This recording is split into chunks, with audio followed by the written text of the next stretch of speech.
This is Daily Blast Live. We're talking about what you're talking about. You all ready for this? Mm-hmm. Dun, dun, dun, dun, dun. This is a sham.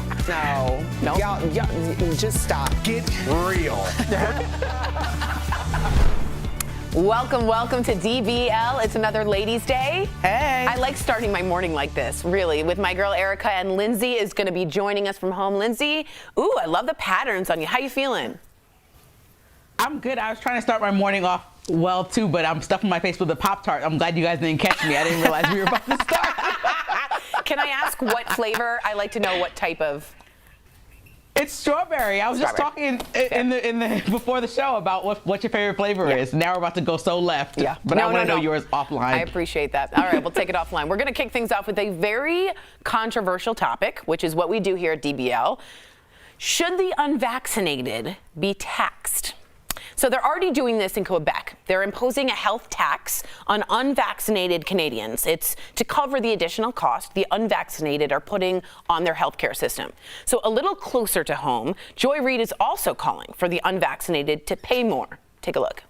Let's talk about what other countries are doing, because at some point, I feel like people who are willfully unvaccinated, fine, don't get vaccinated. But they need to start to pay a little bit more of the cost of what this is doing to our system. So it's important to note that there are exemptions being made for those who have medical reasons not to get vaccinated. We want to make that very clear to people. So DBL Nation, we don't hide away from this. We want to know what you think. Should the unvaxxed be taxed? Go to dblvote.com right now to weigh in. Right now, just so you guys know, in Quebec, 10% are about unvaccinated. That's a really good rate, but 50% of their ICU beds are taken up by unvaxxed. And in America, between April and July 2021, 90% of COVID patients were unvaxxed or only partially vaxxed. So it is taking an enormous load on our healthcare system. Erica, what do you think? Yeah, I think that I want to clarify this tax thing, and I don't know if we're really going to get to the bottom of it, because obviously this is just an idea at this point. Obviously in Quebec they have universal health care, and that's a much different conversation. But there's a precedence for this. You'll remember back in August, Delta Airlines announced that all unvaccinated employees would be charged an additional $200 per month as a premium on their health care. Now, when we're having these conversations, is this really that strange? I don't think it is. I mean, if you are applying for health care, then you're asked specific questions about your habits. Any type of insurance, you're asked, or at least there's an algorithm to state you are at higher risk. So if it's a situation where this is just another higher risk category and demographic, it makes total sense to me that they would have to pay more. And there's a precedent even for it. Lindsay, what's your response? I mean, I think we tried the incentive thing over the last 2 years or a year about incentivizing getting the vaccine, and now we're trying to penalize for it.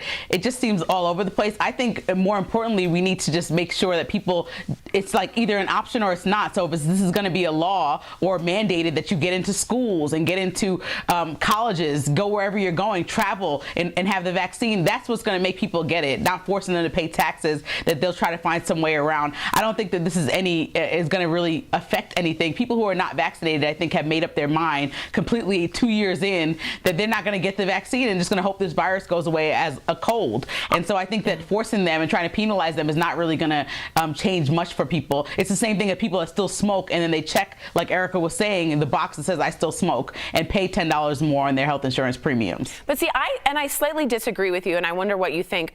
I think, and it has proven in certain countries when there is a certain more, like Delta, more people actually got vaxxed. Like it does show evidence that these work when it comes to money.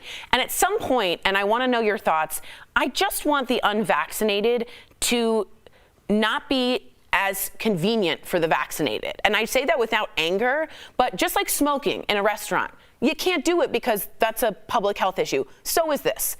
And I'd like it to be more convenient. And if that's money, that's okay with me. And I think Erica's saying increase their health insurance.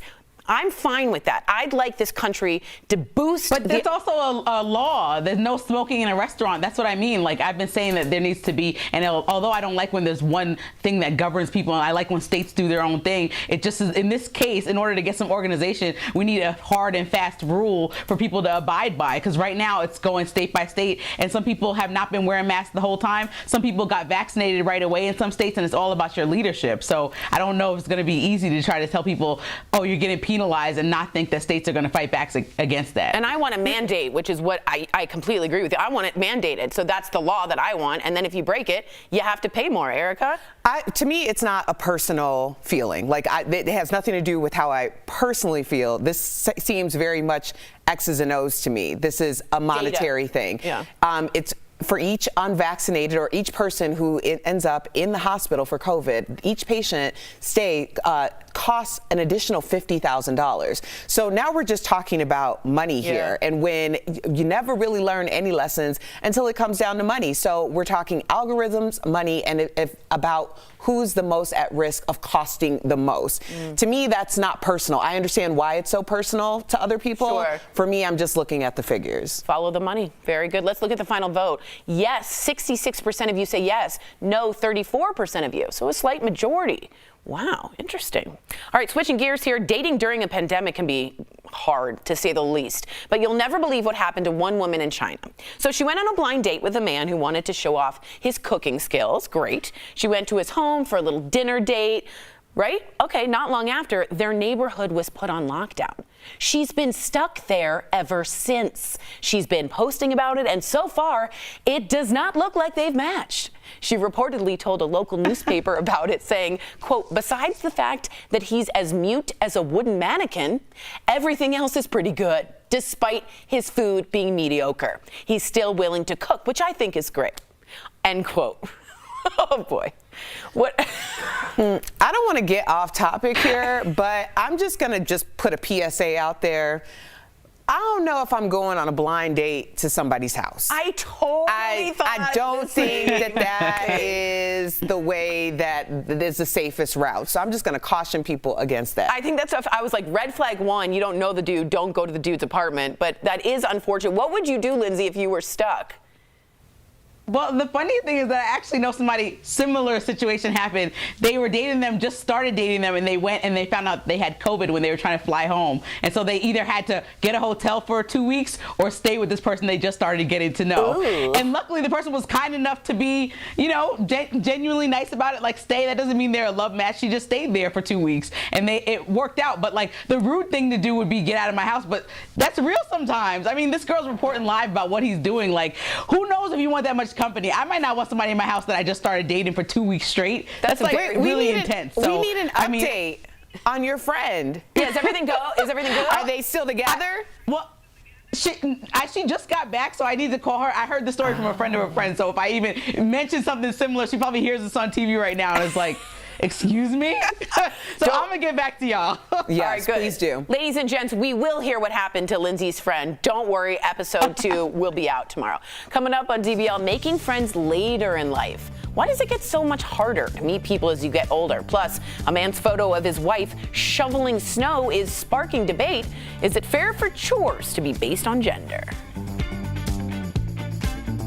Closed captioning provided by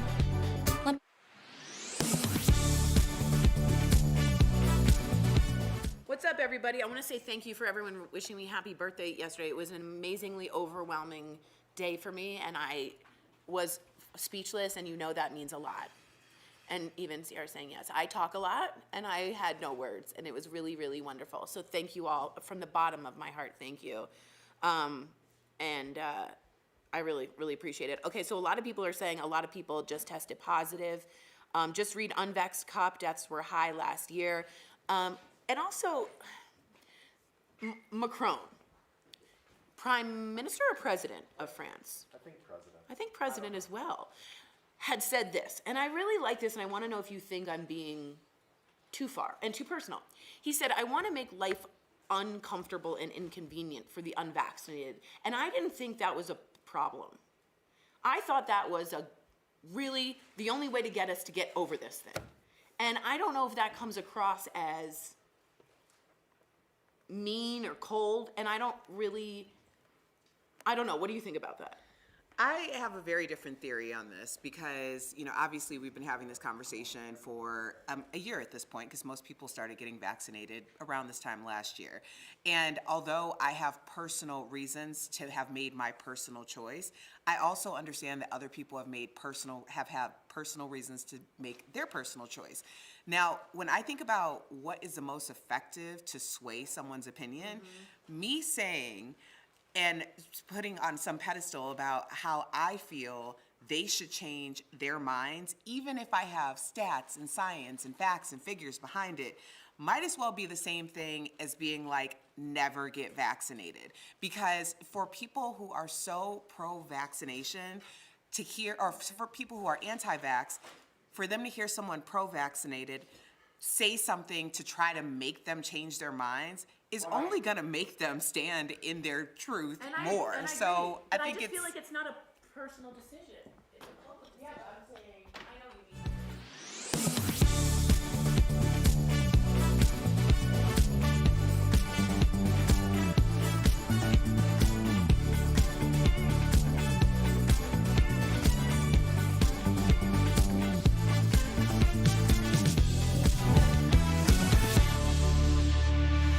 Welcome back to the show. A lot of the country is bracing for another winter storm, and millions of us have more snow and cold to look forward to.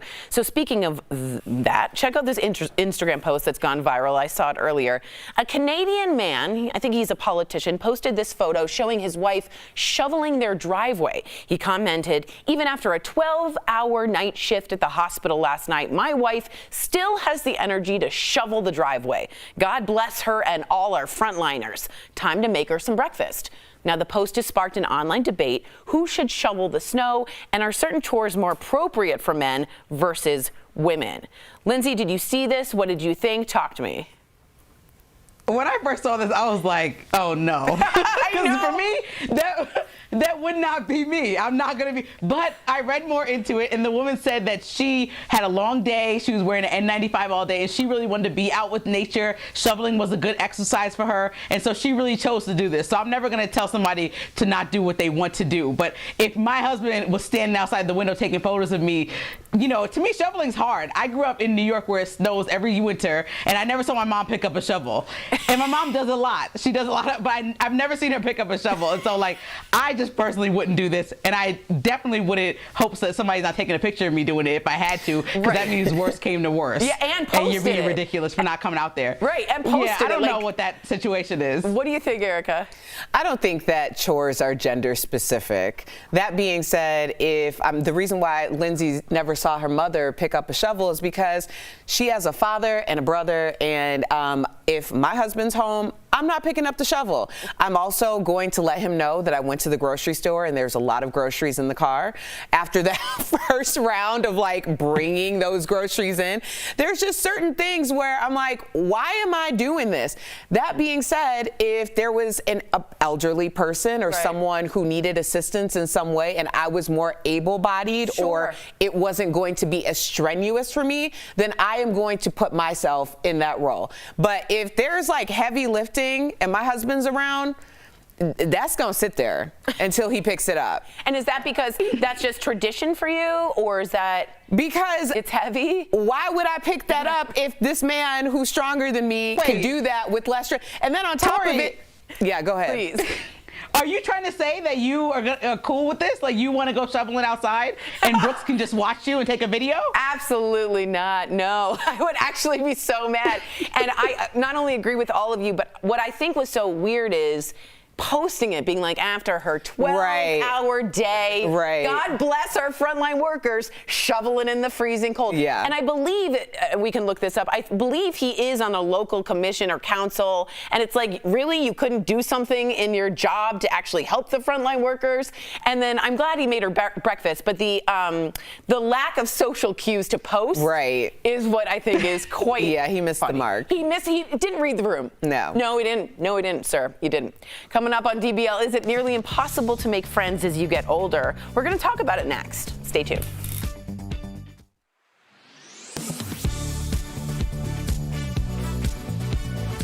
2021 was a lot like 2020 when it came to the government's help. We saw stimulus checks, child tax credits, and boosted unemployment benefits. So we are verifying what could affect your tax returns this year.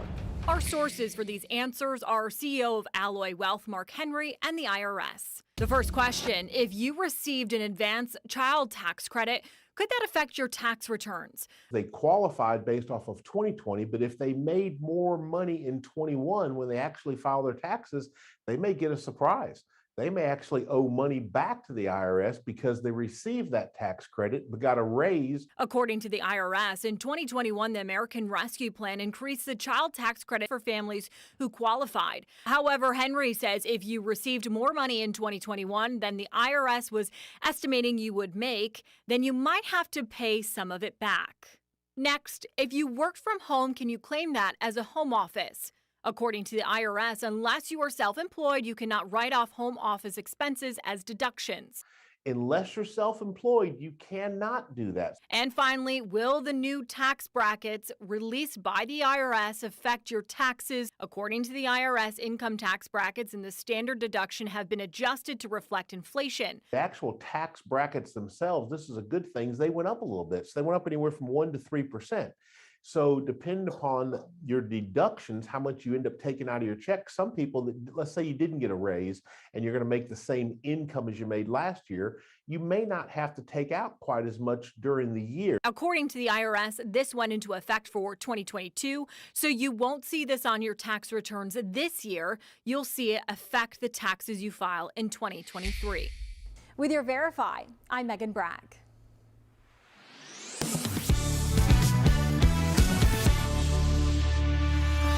Welcome back to DBL. I like that we're talking about this because I turned 40 and now I really feel it. Ever wonder why it's hard to make friends? It hasn't even been 24 hours. Been 12, okay? And I feel it. You know I feel things hard. Why is it so hard to make friends in midlife? Now, according to one study, the average age we meet our best friends is 21. Typically, Americans only spend 41 minutes a day socializing, and it's estimated that it takes more than 200 hours over 6 weeks for a stranger to grow into a close friend. So I do want to disclaim that I think the pandemic has made this infinitely harder, way harder to socialize and meet people, right? But have you guys tried to make good close friends as an adult? Like, what's going on with your friendships and social life, Erica? Oof. Friendships are difficult. I know. I mean, interpersonal relationships are difficult in general. I think with friendships, though, as you evolve as different people and you make different choices, like some of you are married, some of you have children, there's different lifestyles that you're leading. And I think you really have to define what friendship means to you at this phase of your life. So for that reason, yes, it does make it more complex. But if you're open to the idea that as you evolve, maybe you're going to connect with people who are more in line with where your life is right now, then I think that making a friend is easier to do. Oh, interesting. So what are you looking for in friendship right now? Lindsay, what do you think? And you're my friend, right? I just think... I'm joking. Yeah. So I just think that, you know, I think that people are more agreeable, like in their 20s, and, you know, worried about being more of a people pleaser versus, like, I have a grandmother and a great grandmother, and they, as you get older, just say whatever's on your mind. You know, maybe a little bit rude, a little bit like don't care about what people think. And I think as you get into that space, as you get older and more confident in just being you, it's like, well, I'm surrounding myself with people who are okay with just me being frank and honest, and like I think a lot of people just go separate ways rather than be around other people just to be agreeable. And I think that that's just like the firmness of just like getting older. You know, people just are. That's why they say you get set in your ways. That's a saying that's used a lot because you just kind of do. You just are who you are, and it's like accept it or don't. I feel like of most of my friends that are, you know, past 30, it's kind of like, this is me. Yeah, which I appreciate because I want to know the real person, and as I've become 40, I really start to feel that deeper and deeper in these hours. But I also think it's interesting because I don't have kids, and I know that a lot of parents find friends because their kids are friends. Right. And that's a really great social way to do it. And it's a little bit harder if you don't have kids to find, I mean, it's just, you don't have that in. You know, like you find friends in high school because it's just like you're in math class with them all the time. There's no in. Yeah, you know, just the lifestyle choices that we've all made, it really does impact friendships. Yes. You know, I have friends in their 30s, 40s, 50s who are like hang out, like we'll go vacation together type friends. And it's interesting for my girlfriends who are in their 50s, you know, a lot of them are empty nesters. So they struggle to find relationships because a lot of their friends have like 10-year-olds. You know, so the lifestyle is different. And then it's like, do you change your lifestyle because your friend has changed their lifestyle? Like there has to be this kind of like ebb and flow. Yeah, totally. And it's funny because I was talking to I think you can meet people halfway. Go ahead. No, I think you can meet people halfway. Like the same thing, like if we all hang out and you guys are like, oh, let's go to a party every Friday. It's like, okay, well, I have the baby. And then maybe one of those Fridays y'all can come over here, hang out with me and Kinsley at the house. You know, I think there's a give and take if you want to actually make the friendship work. But Lindsay, if you want me to come over, just say that. But you know what I like, and I know Bumble has this, but it's harder for, like, I'd almost want like a dating site for friendships. I think that could be a really positive platform, and I'm sure there are. I think the older you get, the more organic it is. And I think when you're trying to make something work, especially when you become more set in your ways. I'm trying to. Yeah, then you're forcing it. I don't think friendship needs to be forced. Except if you're really lonely and you don't have an outlet. You know what I mean? And that might be me. All right, we'll be right back with Deal Blast. Promotional consideration is brought to you by Kids.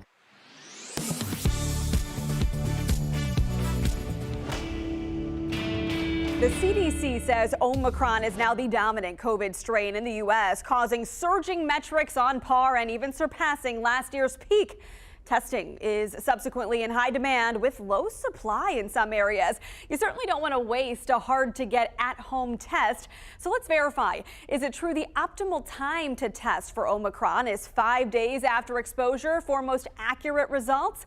Well, our sources are the CDC, an MIT study published in the Annals of Internal Medicine, and Dr. Chris Uhl, infectious diseases physician for Atrium Health, Wake Forest Baptist. The time to test following an exposure to COVID is roughly 3 to 5 days. For both Delta and Omicron, probably closer to 3 days makes more sense because the virus is more transmissible. And it tends to cause infection faster. So yes, testing 3 to 5 days after exposure is best, and that's a slight difference from the 5 to 7 days health experts recommended in 2020 and early 2021 before Delta and Omicron entered the picture.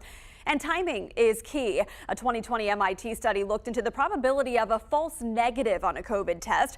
On the first day after a probable exposure, the likelihood of a false negative was 100%. That percent decreased with each passing day. And the CDC has updated its isolation and quarantine guidelines for Omicron, saying the science shows transmission occurs 1 to 2 days prior to symptom onset and in the 2 to 3 days after. So in all exposure scenarios, whether you're vaccinated or not, the CDC suggests you test on day 5 after coming in contact with someone with COVID. And with this variant, any type of test that is FDA approved can give accurate results. Either a PCR test or a rapid antigen test is fine, and the home tests are fine for doing it as well.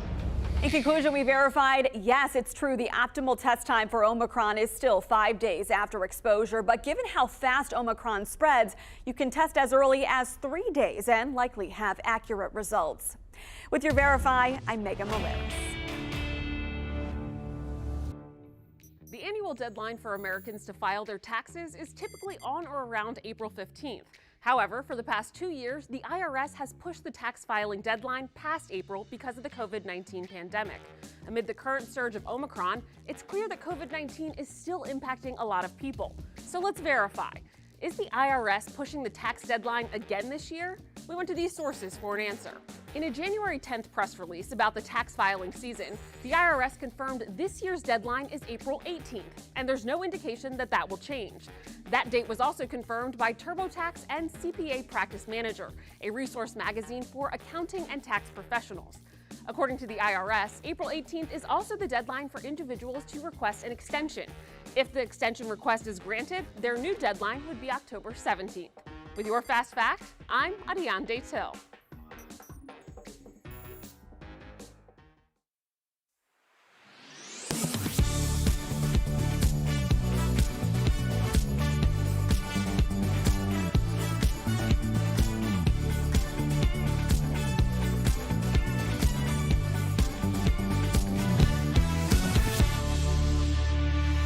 It's that time of week again. We got some incredible products at prices you don't want to miss from our friends at Morning Save. These are good, guys. Check it out.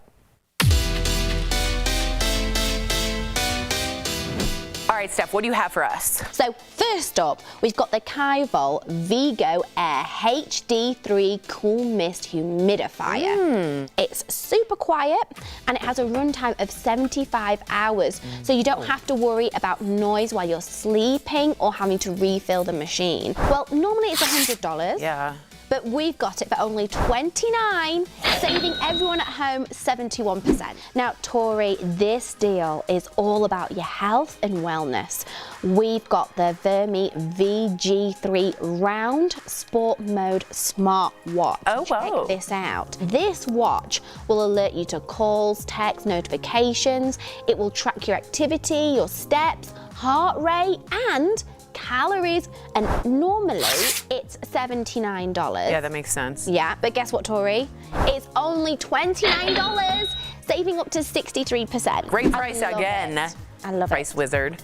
Now, Tori, you're gonna love these little companions. It's a 2-pack of Pop Sonic LED compact mirrors. Oh, nice. So this deal comes with 2 mirrors, which I love. They come with bright LED lights and have both regular and 5 times magnification, so you can get up close and personal with your skin. And normally these are as much as $60. Ooh. But right now they're only $15, saving all of us 75%.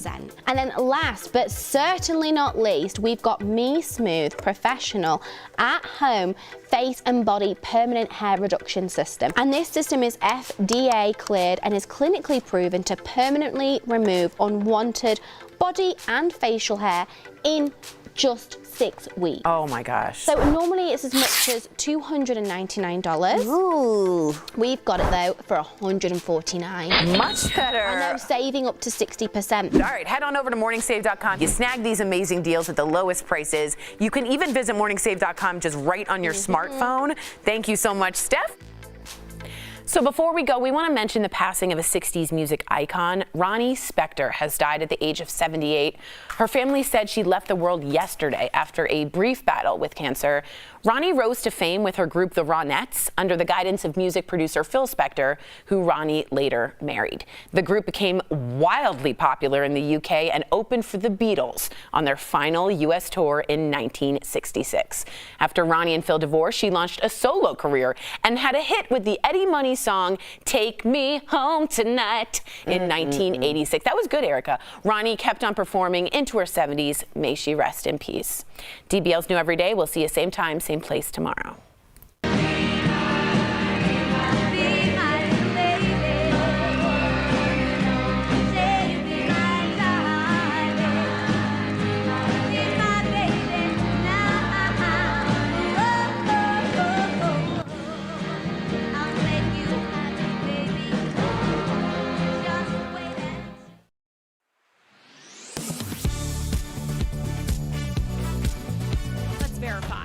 Our sources, cardiologist Dr. Pyle Coley, South Carolina Department of Health and Environmental Control, also known as DHEC, and the Cleveland Clinic. DHEC advises people who have had close contact with someone with a confirmed case of COVID-19 to test at least 5 days after the contact whether or not they have symptoms. Some doctors suggest getting it done sooner. If I have been potentially exposed to somebody, for example, with travel, you want to wait 2 to 3 days after that exposure, and you want to use a PCR test, which is very sensitive. The key is which test you are using. Dr. Coley says a PCR test is the most accurate when it comes to people who do not have symptoms. Those are analyzed in a lab. According to the Cleveland Clinic, the test is so sensitive, it can detect small amounts of virus material. An antigen test, also known as a rapid test, is what you would see in stores. They detect protein fragments specific to COVID. While these tests are less sensitive, Dr. Coley says scientists believe the Omicron variant shows up in your system faster than other COVID strands. This is a little different than what we saw with Delta. So with Delta, we were waiting 3 to 5 days before we test, but the incubation period of the Omicron variant appears to be shorter. So we really want to test around day 2 or day 3. So we can verify that no, you should not test for COVID-19 only if you are symptomatic. Doctors suggest if you have come in contact with someone, get a PCR test if you can, because that is more sensitive than a rapid test. With your Verify, I'm Megan Bragg. Here's what we're talking about today on Daily Blast Live. Should the unvaxxed be taxed? The controversial plan to create a surge in shots. A man's photo of his wife shoveling snow is sparking debate. Is it fair for chores to be based on gender? Making new friends at 40 and beyond. Why does it have to be so hard to meet people midlife? And thinking about sex while taking a snooze? The reason why racy dreams might be happening so often for you. Oh my gosh. Are you insane? This is a sham. No. Y'all, just stop. Finally here. Drum roll. Welcome to DBL. Jeff and Al joining us from home. Hello, hello. So we are going to kick things off with a very controversial topic, but what better to do it than our table, right? Okay. We always dive in, we always chat about it, and hopefully by the end of it, we can have some sort of, I guess sometimes we don't agree, and that's okay, right? So here's the topic that a lot of our viewers, that a lot of you think is a hot button issue. Should the unvaccinated be taxed? They're already doing this in Quebec, imposing a health tax on unvaccinated Canadians. It's to cover the additional costs that the unvaccinated are putting on their healthcare system. So a little closer to home, Joy Reid is also calling for the unvaccinated to pay more. Take a listen to what she had to say. Let's talk about what other countries are doing, because at some point, I feel like people who are willfully unvaccinated, fine, don't get vaccinated, but they need to start to pay a little bit more of the cost of what this is doing to our system. So it's important to note, though, and I want all of our viewers to hear this, that there are exemptions being made for those who have medical reasons to not get vaccinated. So if that's you, we're not talking about you here. DBL Nation, gotta hear what you have to think. Should the unvaxxed be taxed? Go to dblvote.com to weigh in. And okay, so let me start with you, Erica. What do you think about this? You just came back from Canada. Yes. I know it's hard to compare the two healthcare systems, right, but just in general, paying more. I did want to say, because anytime you say tax, and of course Canada has universal health care, we don't have that in the U.S. So those are two different things. But I don't really see the issue with people who have opted not to be vaccinated being charged more. There's a precedence for this. You'll remember back in August, we talked about Delta Airlines charging additional $200 a month for any employee who decided not to become vaccinated. And the reason why that they quoted was that it costs each person who has a hospital stay due to COVID $50,000 more. So the idea that if you smoke and you check that box, you have a higher premium, it seems to be the same thing because you're at higher risk. Interesting. What do you think, Jeff? This is interesting. I think Erica points out a very great point that this is Canada, not the U.S. We have two different systems, so now we're just talking in general here. I think we have to be specific about that. But we're going down a slippery slope when you say let's tax people who don't want to do this for health reasons. I understand there's underlying conditions for other people, but are we going to start taxing people who choose to be obese that don't have an underlying condition because they are causing more problems in the hospital as they get older? Are we going to have a tax on the elderly because they're spending more time in the hospital? It's a slippery slope when we talk about taxing people. I understand cigarettes and alcohol are taxed more, and if you smoke, you got to pay more on your insurance. That makes sense, and this is going down that similar road. So I see reasons for both on this. Al? And Jeff, I think the reason you see reasons for both is because I think as human beings, we're taught to look at things from both perspectives. We're looking at things from, an emotional perspective, like, is that right? Is that fair? And then we're looking at things from an economic perspective. And I make this analogous to the plane seats. If somebody is obese and they buy one plane seat, but they are using up more resources, meaning that they are imposing on somebody else's seat, the question has always been, should they pay for a second seat? That's an issue for another time. I'm just saying, when somebody's using up more resources than the funds that they have put forth have allotted, we are at least allowed to question and play around with the idea of charging you more. If you go to a restaurant and you order a very specific fancy meal that takes the chef that's making a lot of meals away from his job to work on just your meal, you should be charged more.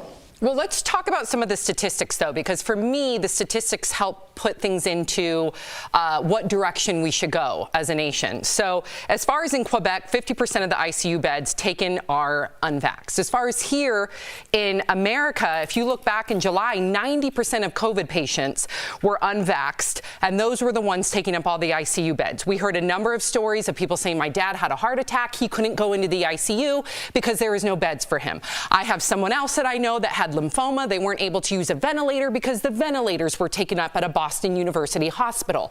So it does become personal if it's one of your family members who aren't able to get a hospital bed because they are taken up by a preventable, at this point COVID is preventable, not by contracting it, because we all know that there's breakthrough cases with the vaccinated, but it is preventable when it comes to death and severe ICU illness. And then more recently, other sources have dropped that number to 70%. I think something that we're not talking about is healthcare workers.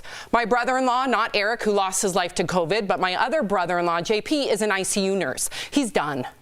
He's over it. So are all his colleagues. For so many months, they were held up on a pedestal as frontline workers. Good for them, yay. And then all of a sudden, they're being questioned by their patients. Why are you giving me this? Not giving me this. Why can't you give me ivermectin? Blah, blah, blah, blah, blah. These are our healthcare workers who have studied along with their doctors, who know everything about COVID, have seen deaths, have had to call loved ones, and all of a sudden, they're the enemy. And they are at their wits' end. So something has to turn this tide in Quebec. This is working.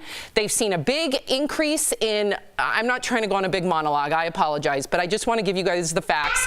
In Quebec, they've seen an increase in their citizens getting that first shot since they've been taxed. So maybe hitting people at the wallet is the right thing to do.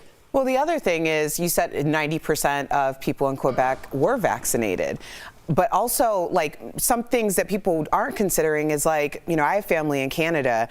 We were very in a privileged position being in the U.S. because we had access to the vaccine far before my family in Canada had access to it. And when they did have access, they had originally AstraZeneca. So now they're doing other things in order to boost and make sure that they are fully vaccinated. It was the access. And remember back in the day, a year ago, when everyone was like hoping to get access to this and people were clamoring, and now all of a sudden people don't want to do it and they're rejecting the vaccine, and the vaccine is so plentiful in this country. There are other countries where the vaccine is non-existent. Yep. So when we're having this conversation, I just always want to remind people, and I'm not one, I know that some people feel differently. I am not one to be like, you need to do this. You should do this. Because I know that if I say that for someone who has their reasons for not getting vaccinated, that's only solidifying their stance on it. But I will say this, why are we hoarding vaccines from the rest of the world? I mean, why are we doing that? That's like literally being in front of starving people and being like, I'm going to eat all of this food and then I'm going to throw the rest of it away because it's my food and it's up to me if I'm going to eat it or I'm going to let it rot, although you're starving. That's the thing that blows my mind. Like, if people have made their decisions, okay, they've made their decisions. Why don't we make these vaccines accessible to other countries who are really asking for them, who really need them? That's a great point. Jeff, I heard your kids trying to chime in. They want to get in on the conversation too. I apologize about that. I don't know what's going on today. They're going crazy. And then when we're trying to have a serious conversation, they're screaming and it doesn't make it look very professional. So I apologize for that. But I do appreciate getting back to what we were talking about, what you were saying, Sam. I don't think you were going on a rant. Erica, what you were saying, I think this is a conversation that we could almost do a whole show on, right? Because there's so many different avenues. It's so diverse. And I think that's the way Americans are starting to think. We're being fed by the media that a one-size-fits-all remedy for everything, whether it includes beds, medicine, vaccines, whatever it is. And that might not be the case anymore. So I think we need to put this on the table, talk about different avenues a little bit more, not about the vaccines, just about different options for people who aren't vaxxed, are vaxxed, moving forward. There's so many different avenues to cover. That's a great point, because at the end of the day, if everyone feels heard, they're going to be more open to finding some sort of a compromise to protect everyone, right? So I love that, Jeff. And don't think it's unprofessional. It's real that your kids are noisy in the background. That's a working dad for you. Everyone in our audience is dealing with that. So yes, it's very real. Exactly. Well, I'm so appreciative that we can have these conversations on the show. Coming up on DBL, is it nearly impossible to make friends as you get older? We're going to discuss the common midlife problem people run into, plus the most common dreams people have. Do yours match the list? And a photo that, of course, is dividing the internet. Why a man posting about his wife shoveling snow isn't going over well with everyone. Stay tuned. Closed captioning provided by Let me be.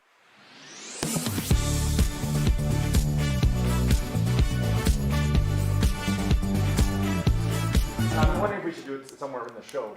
Yeah, that's what I mean. No, that's what I was at the top of B. Oh, yes. Why don't I Let's just do say that. it? Will you tell me what it was? At the top of B. Yeah. You throw it up at the very top of B. Just never say I didn't mention the final vote and it was this, blah, blah, blah. Hey, yeah. So I know everyone, Let obviously, me know what that is, though. vaccinated, unvaccinated. This is such a hot button topic, and people feel very passionately about their stance on it. And I respect that. I think although I have my own experiences that were very traumatic and tragic over the past couple of years, so yes, I do have my feelings about the vaccine and what it has done for myself and what's done for my family, and how I wish that some of my family members would have had access to it because they passed away from COVID. But that being said, my biggest issue is the idea that the U.S. is hoarding vaccines in hopes that people are going to change their mind. If you aren't going to change your mind, then what difference does it make if it continues to be accessible to you? Doesn't it make more sense? Like, I use the food example because think about it. A lot of people will donate their canned goods and things that they know they're never going to use. Is it any different, especially when it's coming to life-saving measures for the good of the global humanity? So that's really where my biggest issue is, because I don't think that we're going to change anyone's minds by like yelling at each other. Yep.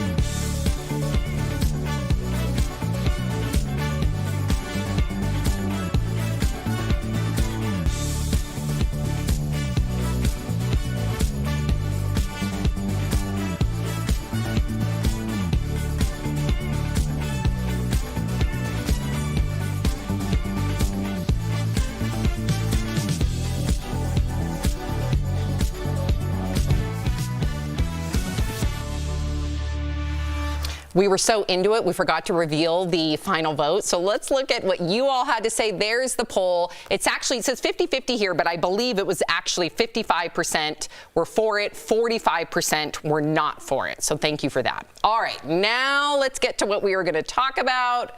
As I'm stalling, waiting for the teleprompter to catch up with me. Okay, a lot of the country has a lot to say about what exactly happened. So millions of us have more snow and cold to look forward to, but let's keep moving with the prompter, guys. We got to move towards the story. Okay, having some technical difficulties. Okay, so I want you guys to check out this Instagram post that's gone viral. A Canadian man posted this photo showing his wife shoveling their driveway. Okay, well, he commented, quote, "Even after a 12-hour night shift at the hospital last night, my wife still has the energy to shovel the driveway. God bless her and all our frontliners. Time to make her some breakfast." Well, the post has sparked an online debate. Who should shovel the snow, and are certain chores more appropriate for men versus women? Let's talk about it. Okay, so Jeff, when you saw this, what did you think?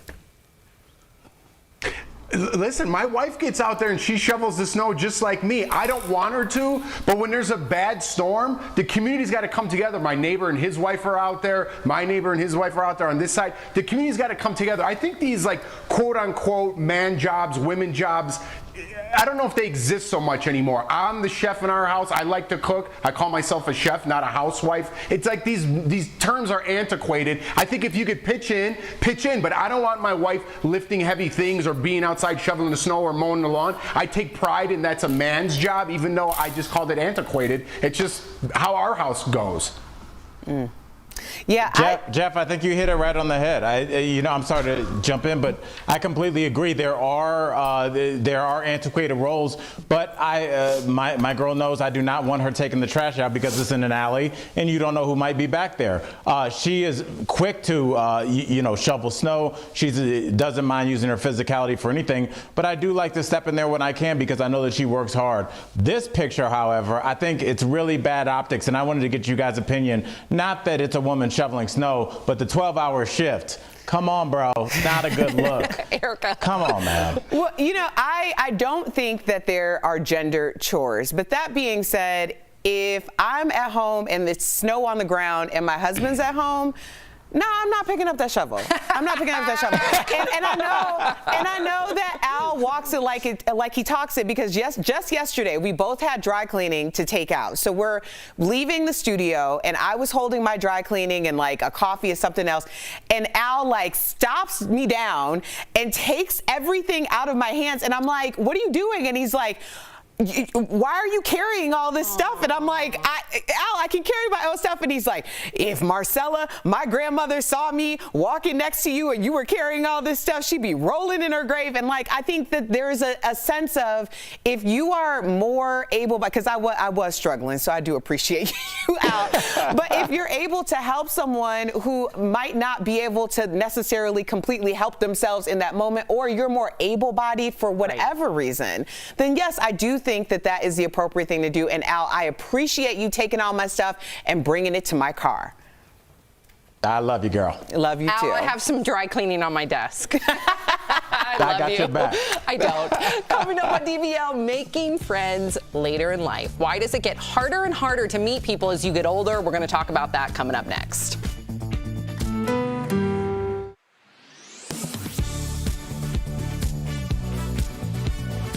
2021 was a lot like 2020 when it came to the government's help. We saw stimulus checks, child tax credits, and boosted unemployment benefits. So we are verifying what could affect your tax returns this year.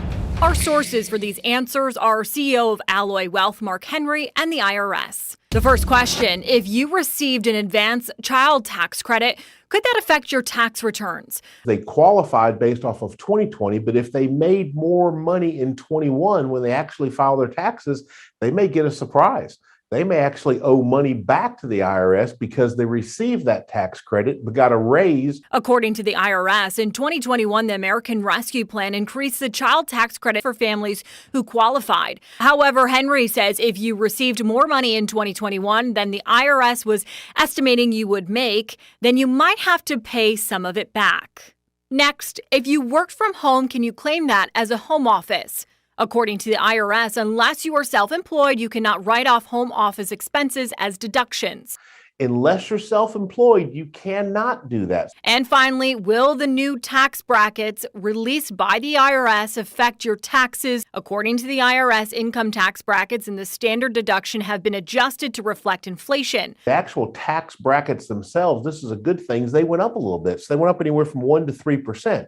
So depending upon your deductions, how much you end up taking out of your check, some people, that, let's say you didn't get a raise and you're going to make the same income as you made last year, you may not have to take out quite as much during the year. According to the IRS, this went into effect for 2022, so you won't see this on your tax returns this year. You'll see it affect the taxes you file in 2023.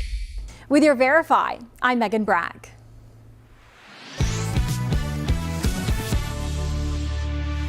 Welcome back to DBL. So do you ever wonder why it's so hard to make friends midlife? According to one study, the average age we meet our best friends is 21. Well, typically Americans only spend 41 minutes a day socializing, and it's estimated that it takes more than 200 hours for a stranger to grow into a close friend. And I can only imagine with isolation and the pandemic, it's been even harder.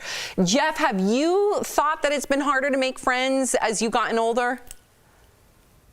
No, I think it's harder to get rid of some of my old friends than it is to make new ones. That's what I'm trying to do as I get older. You're trying to cleanse. But listen, I'm blessed to have a great group of friends growing up with, college friends, all different stages of my life friends. I'm very blessed in that aspect. But I think this is for me personally, as I get older, you're less tolerant of people. So if I'm meeting a new person or a new couple and they want to go out to dinner and they're late or they're complaining to the waiter, I'm out. I don't need any more friends. You know what I mean? But my friend Tony, who I grew up with since I was a little kid, he's always late. I hate him for it, but I love him. You know what I mean? So I'm not going to take on a new friend that's always late. That's one of my pet peeves. And Al, you have a saying. What's your saying? You've said it on the show before. No new friends. And it sounds very harsh, but I think a lot of people in the studio have adapted it, and it sounds harsh, but honestly, if you think about it, you should and can be friendly and courteous to everybody that you encounter. But I use the friend word very, very, very, I rarely use it because when I call you a friend, it's a different level of trust between us. So I want to be friendly with a lot of people, but not friends with many.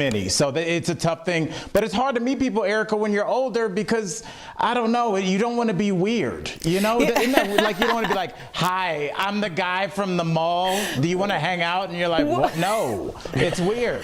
Okay, you've made some points, Al. You've made some points. I think that you were on to something in terms of what does friendship mean to you? And I think that's where people really get lost and use the word friend so willy-nilly. It's like, if a friend to you is someone who is accessible to you 24/7, then you need to find someone who is equally as codependent. Yes. When we are older, we're very much set in our ways and our lifestyles. I mean, a lot of things can change the dynamics of that. What type of profession you have and what hours you work. If you have children versus if you don't. If you're married versus if you don't. So I think it's a lot more organic making friends that you are almost like a year later, like, wow, we've been friends for a year. That's weird. You know, when you're older, as opposed to when you were younger, you needed those friendship circles almost to kind of help define who you were. You're also going out a lot when you're younger. I'm finding that I'm starting to get friends again through my kids.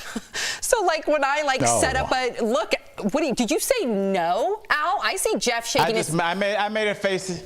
I made a face because that's super embarrassing. What I was gonna say, Sam, and this is for our viewers.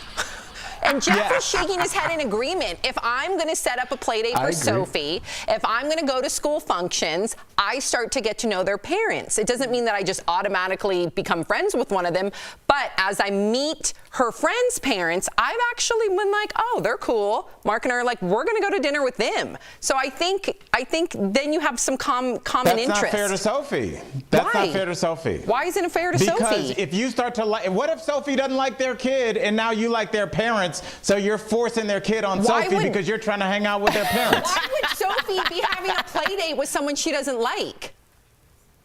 The kids fall in and out of like, you know how it is.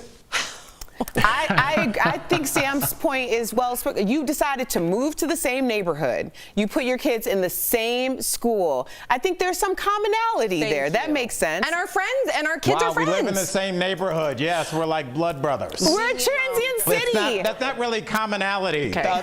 Probably 1 million people live in this county. All right, Albert. I'm going to call you Albert. Coming up on DBL, the Screen Actors Guild nominees are in. Find out which star got a nod after being on screen for only 7 minutes. What? Promotional consideration is brought to you by Kids.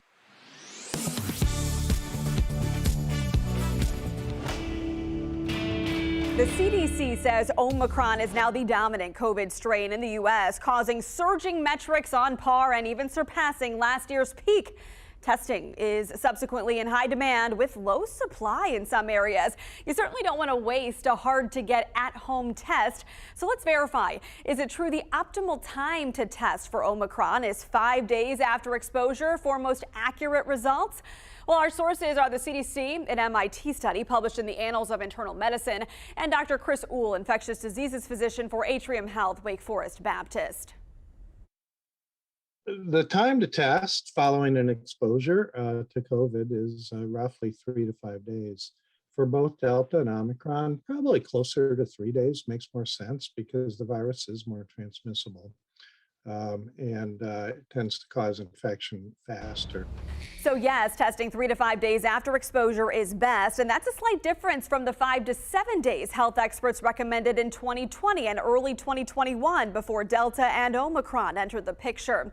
And timing is key. A 2020 MIT study looked into the probability of a false negative on a COVID test. On the first day after a probable exposure, the likelihood of a false negative was 100%. That percent decreased with each passing day. And the CDC has updated its isolation and quarantine guidelines for Omicron, saying the science shows transmission occurs 1 to 2 days prior to symptom onset and in the 2 to 3 days after. So in all exposure scenarios, whether you're vaccinated or not, the CDC suggests you test on day 5 after coming in contact with someone with COVID. And with this variant, any type of test that is FDA approved can give accurate results. Either a PCR test or a rapid antigen test is fine, and the home tests are fine for doing it as well. In conclusion, we verified, yes, it's true. The optimal test time for Omicron is still 5 days after exposure. But given how fast Omicron spreads, you can test as early as 3 days and likely have accurate results. With your Verify, I'm Megan Morales. The annual deadline for Americans to file their taxes is typically on or around April 15th. However, for the past 2 years, the IRS has pushed the tax filing deadline past April because of the COVID-19 pandemic. Amid the current surge of Omicron, it's clear that COVID-19 is still impacting a lot of people. So let's verify. Is the IRS pushing the tax deadline again this year? We went to these sources for an answer. In a January 10th press release about the tax filing season, the IRS confirmed this year's deadline is April 18th, and there's no indication that that will change. That date was also confirmed by TurboTax and CPA Practice Manager, a resource magazine for accounting and tax professionals. According to the IRS, April 18th is also the deadline for individuals to request an extension. If the extension request is granted, their new deadline would be October 17th. With your Fast Fact, I'm Adiane Daytil.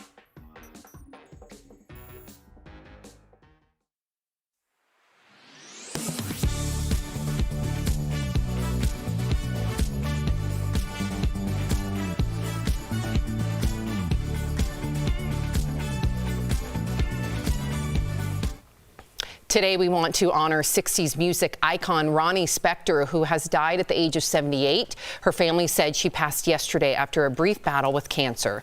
And of course, she rose to fame with her group, the Ronettes, under the guidance of music producer Phil Spector, who Ronnie later married. The group became wildly popular in the UK and opened for the Beatles in 1966. She launched a solo career and had a hit with the Eddie Money song, Take Me Home Tonight, in 1986. Ronnie kept performing into her 70s. May she rest in peace.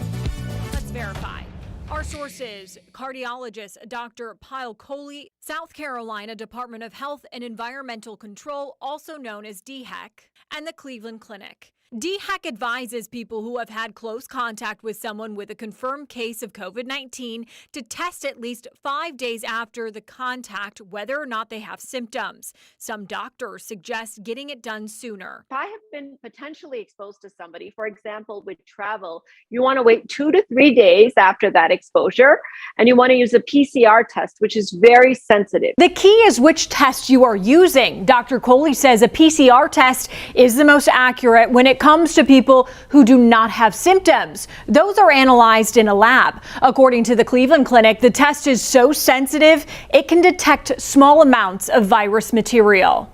An antigen test, also known as a rapid test, is what you would see in stores. They detect protein fragments specific to COVID. While these tests are less sensitive, Dr. Coley says scientists believe the Omicron variant shows up in your system faster than other COVID strands. This is a little different than what we saw with Delta. So with Delta, we were waiting 3 to 5 days before we test, but the incubation period of the Omicron variant appears to be shorter. So we really want to test around day 2 or day 3. So we can verify that no, you should not test for COVID-19 only if you are symptomatic.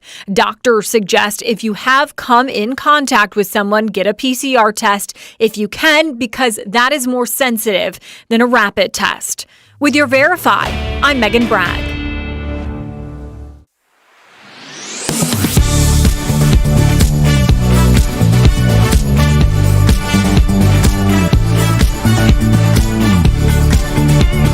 This is Daily Blast Live. We're talking about what you're talking about. Oh my gosh. Are you insane? This is a sham. No. Y'all just stop. Finally here. Drum roll. Welcome to DBL. Jeff and Al joining us from home. All right, so we're going to begin with a big celebrity engagement and then also a breakup, a really tough breakup to hear. First, Machine Gun Kelly got down on one knee and proposed to Megan Fox. She posted the video on Instagram, ending her post saying, quote, "Said yes, then we drink each other's blood." Okay. Well, on a sadder note, after nearly 5 years of marriage and 17 years together, Jason Momoa and Lisa Bonet are calling it quits. They released a joint statement saying they announced the split so they can go about their lives with dignity and honesty. They added that the love between them carries on and they remain devoted to their children. Erica, I saw you shaking your head while I was reading that. Yeah, I mean, I heard the news and I was like really bummed about it. And then I remember like, I don't know these people, but it really tells you like when you're bummed about someone's breakup, like the type of energy that they exude, and not only as a couple, but as individuals. So, you know, it seems very amicable and hopefully it remains that way. And I just think it's sad anytime love is lost in that way. Me too. And I do, full disclosure, personally know this couple. And I've not also full disclosure, I've not talked to Jason in a few years, but when I did see him and Lisa, she goes by Lilikoi, but Lisa together, they had so much love and appreciation for them. Neither of them have egos. They always involved Lisa's ex, Lenny Kravitz. So if this is the couple to have the wherewithal to cohabitate, to have a blended family, this is the couple to do it successfully. So I can only imagine that they're going to make sure that their 2 children are taken care of and that they're going to go off on their separate ways with love and compassion if we could all learn from them. Because I can guarantee you they're going to do it right. What are you thinking, Jeff? Well, full disclosure, me and Machine Gun Kelly grew up, and last week we were doing shots of each other's blood. So I just want to put that out there. You drink blood too? What is that all about? You kind of just breezed over that part that we got right into Jason Momoa. I feel bad about that. It's weird how... I've mentioned it on the show many times. I just don't want to lead with that because this is a sensitive issue. I knew Jason before he became really, really big. At the time, he was on a Hawaii show. I think it was Baywatch Hawaii, and then he did some sci-fi show. And then, long story short, I have talked about it on the show, and I didn't even want to bring it up, but because Eric, I want to just give them credit. You know, this is an uncomfortable situation talking about 2 people that I do know splitting up. So I'm doing the best I can sitting here just trying to give them credit without talking about it too much, if that makes sense. It's weird for me.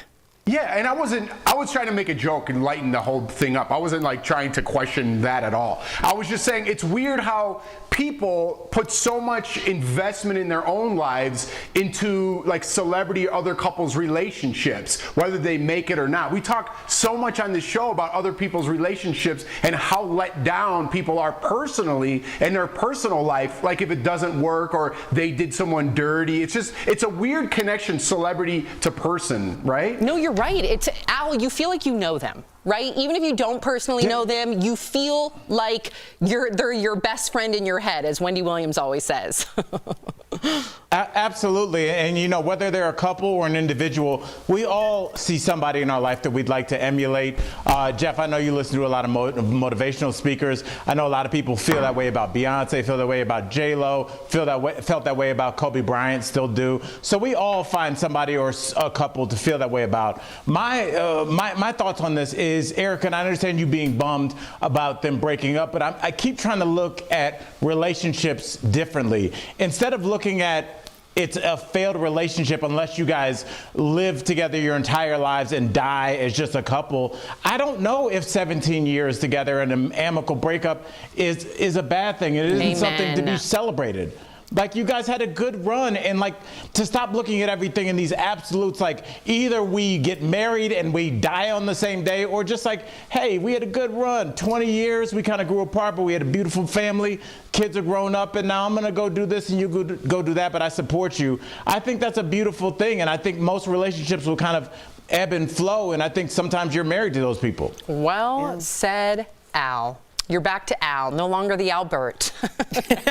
Yay! On the celebrity dating front, Kanye West and his ex, Kim Kardashian, were spotted on two very different dates with their new flames. So first, let's start with Kanye, okay? So Kanye West was seen getting cozy with his new lady, Julia Fox, in LA, along with Floyd Mayweather and Madonna. Yeah. They also posed for this group shot with the Material Girl and former boxing pro. Meanwhile, Kim and Pete Davidson had a much more low-key date. They were seen grabbing pizza in LA and later got some ice cream at a Rite Aid. Okay, Jeff, what do you think about these two very different, almost like dueling dates? Look, I gotta tell you, this might not seem like a lot to talk about celebrity investments and relationships. Look at me. But I think that Kim is on the right track here. I think enjoying each other's company, right, is over a pizza and just ice cream at Rite Aid. You can impress anybody with your celebrity friends, popping bottles at a nightclub, showing them the high life. Anybody's impressed with that. But how impressive can you be over a slice of pizza and ice cream? Now you got to enjoy each other's company. So Kim and Pete, I feel like, are headed in the right direction. Oh, Jeff, it's Keat. Oh, is that their celebrity couple name? It's Keat. I will not be using that term ever. And Jeff, that's why I love you, because you refuse to. Jeff, what you said makes so much sense, because as I was thinking about the examples you used, you said nightclub and all that kind of stuff, and now just pizza and ice cream. If you think about those two settings, they're both very different. A nightclub is loud with a lot of distractions, and so like if you're not having a great time with that person, you know, you can talk to other people, mingle if you want, but a slice of pizza, ice cream, it's quiet.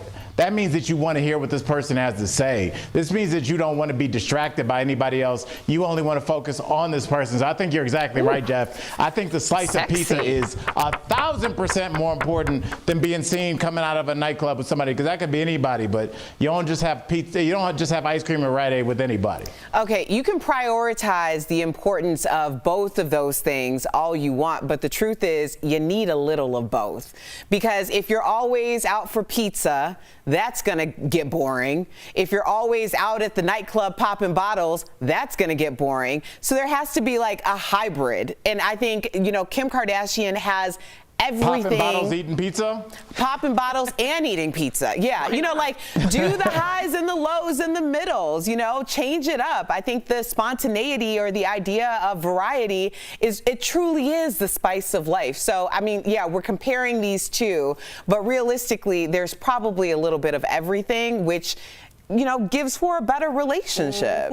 Yep.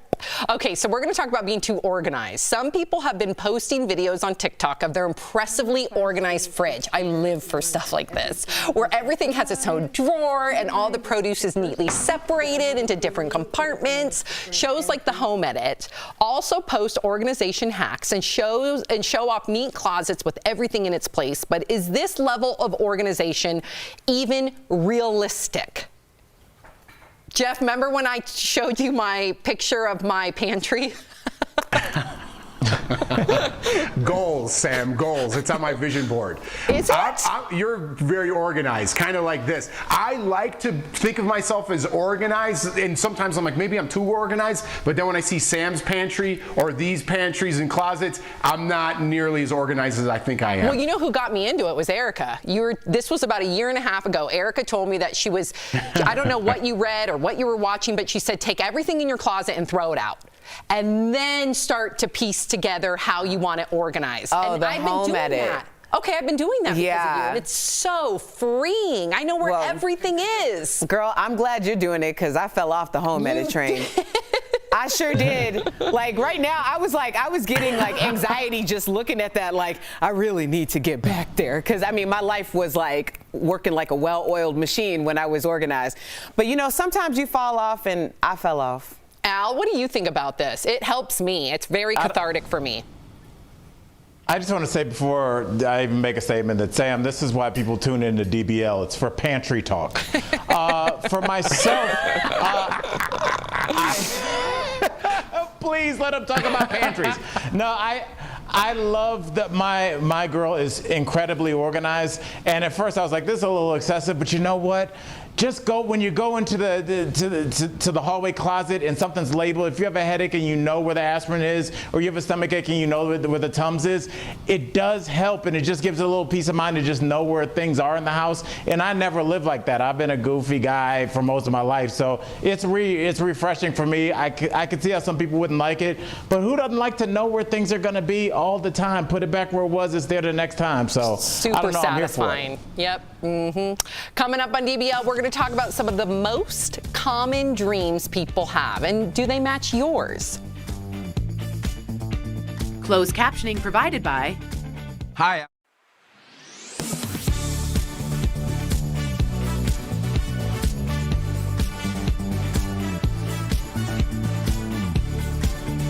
So I got to give Erica credit because I've never seen the Home Edit. Yeah. But Erica was telling me like a year and a half ago, because for me it got, even though it sounds so simple, it got confusing, like, oh, how do I start? And for Erica to say take everything out, then piece through, and then put back, that was the kicker. So for me, when I organize Sophie's clothes or the pantry, I take everything out, and then I go, we don't need this, we don't need that, we don't need that, and then I put it back in, it's all nice and neat. I don't even go the extra mile so much of like labeling things. I do in the pantry, but nowhere else I do that. But it's just so freeing to, like, otherwise Sophie would probably still have clothes in her drawers that are from like 2 or 18 months. You know, it gets more and more. Same with her toys. Yeah, I say that I fell off, and I did. I was very meticulous. Everything was in it. You know, you walked in, it kind of looked like no one really lived there. I remember you purged a bunch of your nice clothes and you sold them, right? Yeah, I did consignment. I had all of these different things going on.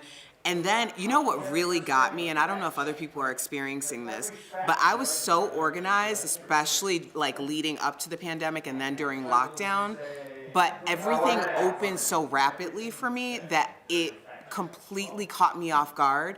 So I found myself running around like crazy, like throwing things places, and then not having the time to actually get things organized. There was so much going on. And I know that like gradually we kind of shut down, but then when we opened, it was like we outside. So now I'm coming back to like organizing things. And my husband, Anthony, has really gotten involved. Like the pantry is immaculate. But my closet, Lord, somebody send some help. Although my girlfriend Shauna came over and helped me like a month or so ago, and that did help. But I still got it. You know, it's an ongoing process. It's really a daily thing if you're doing it right. Totally. It is definitely.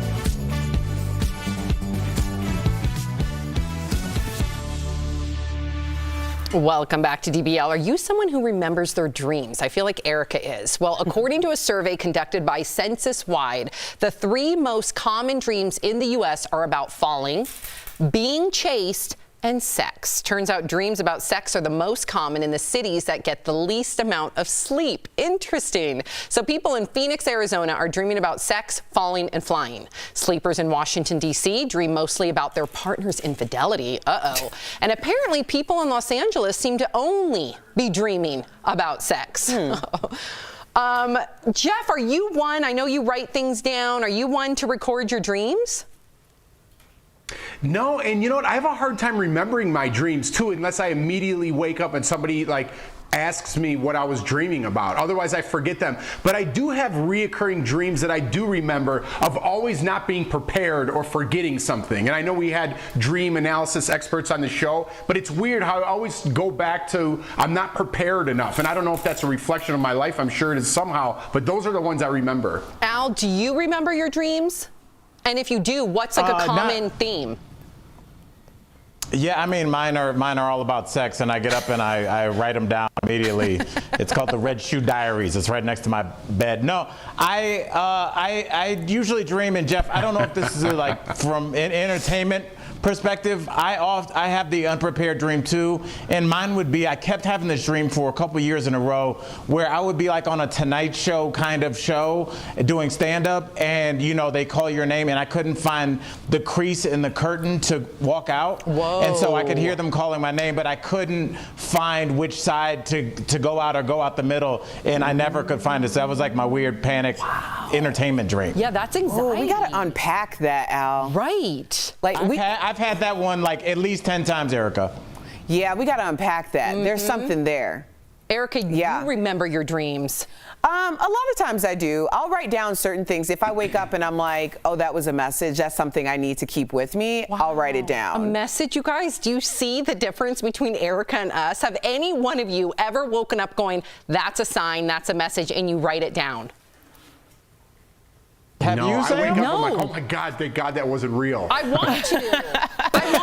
I want to get messages. No, there's just certain things I feel like you kind of tap into in your, subconscious. And I also believe that, I've been very honest with the idea that I believe that there are messages coming from whatever you believe in, angels, spirits, gods, deities, whatever you believe in. And I think that when you're sleeping, you're in the most open mindset to receive a lot of those things. So yeah, I've written a lot of things down, and also it's crazy when it comes to fruition. I think that's beautiful, but Al, sex dreams are the most common. I want to know if you guys have sex dreams. I don't. First of all, yes, stop calling them sex dreams. That's very strange. I don't have sex dreams. I think that's weird. And also I don't know if I can take a message from my dreams. Are you guys dreams random? Mine don't come in this linear. Mine are But are they random? I'm supposed to get my old principal a shoe. I don't know. Are they random? First of all, Al, don't stigmatize sex dreams. The fact that you're stigmatizing sex dreams is a problem. It's not weird. It's the most common theme. No, you're calling them sex dreams and you're taking all the sensuality out of it. Stop yelling sex dreams. Let's talk about pantries. Well, in all fairness, Sam is from California where they dream about sex the most. We got to find out what they dream about in Ohio. For you, Al. That's right. Well, we all know his weird curtain dream. You have a weird, reoccurring curtain dream. I always have my swimming dream where I'm not swimming fast in a pool. So that's obviously some sort of panic also. We all have that current. There's also some video of that. You mean you? When I raced you and you ended up walking to the finish line? Yeah, exactly. We have that on tape. We'll be right back. At least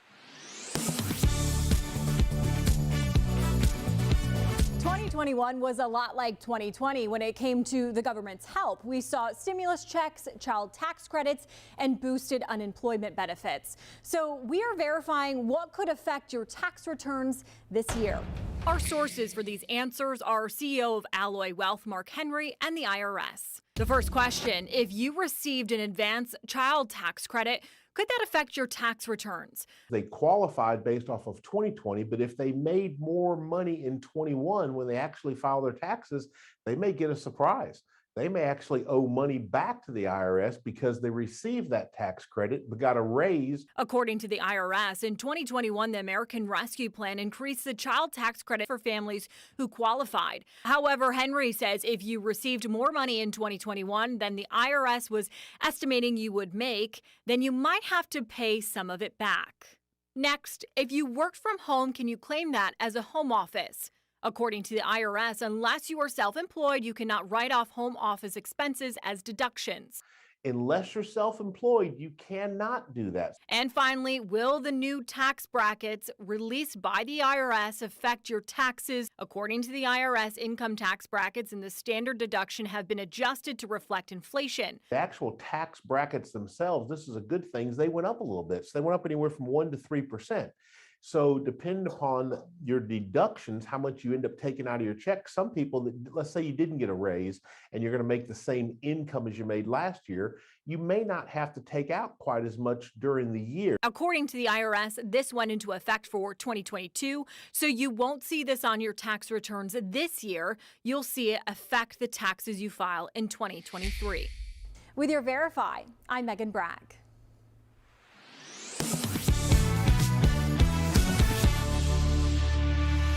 It's that time of week again. We've got some incredible products at prices you don't want to miss from our friends at Morning Save. Check it out.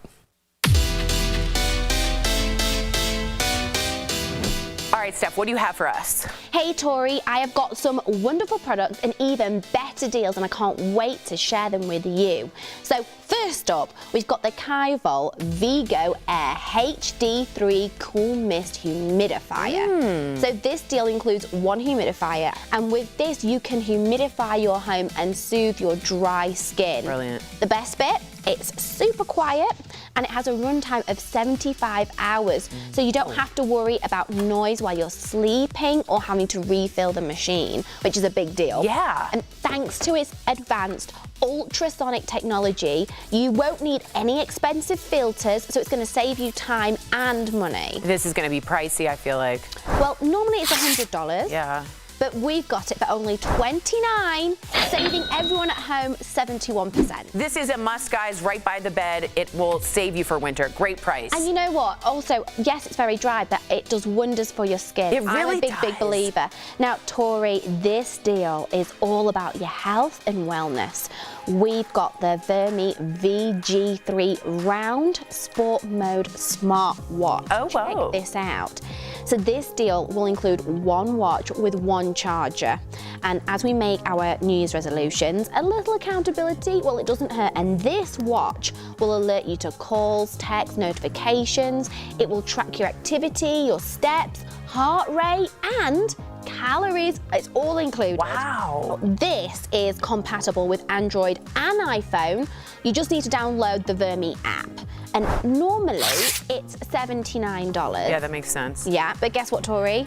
It's only $29, saving up to 63%. I love when things go our way. Good news. I just feel like this is such a great gift. I mean, and it's sleek looking, am I right? It's very, very sleek. Okay, it's good. multifunctional. Great price I love again. it. I love Price it. wizard.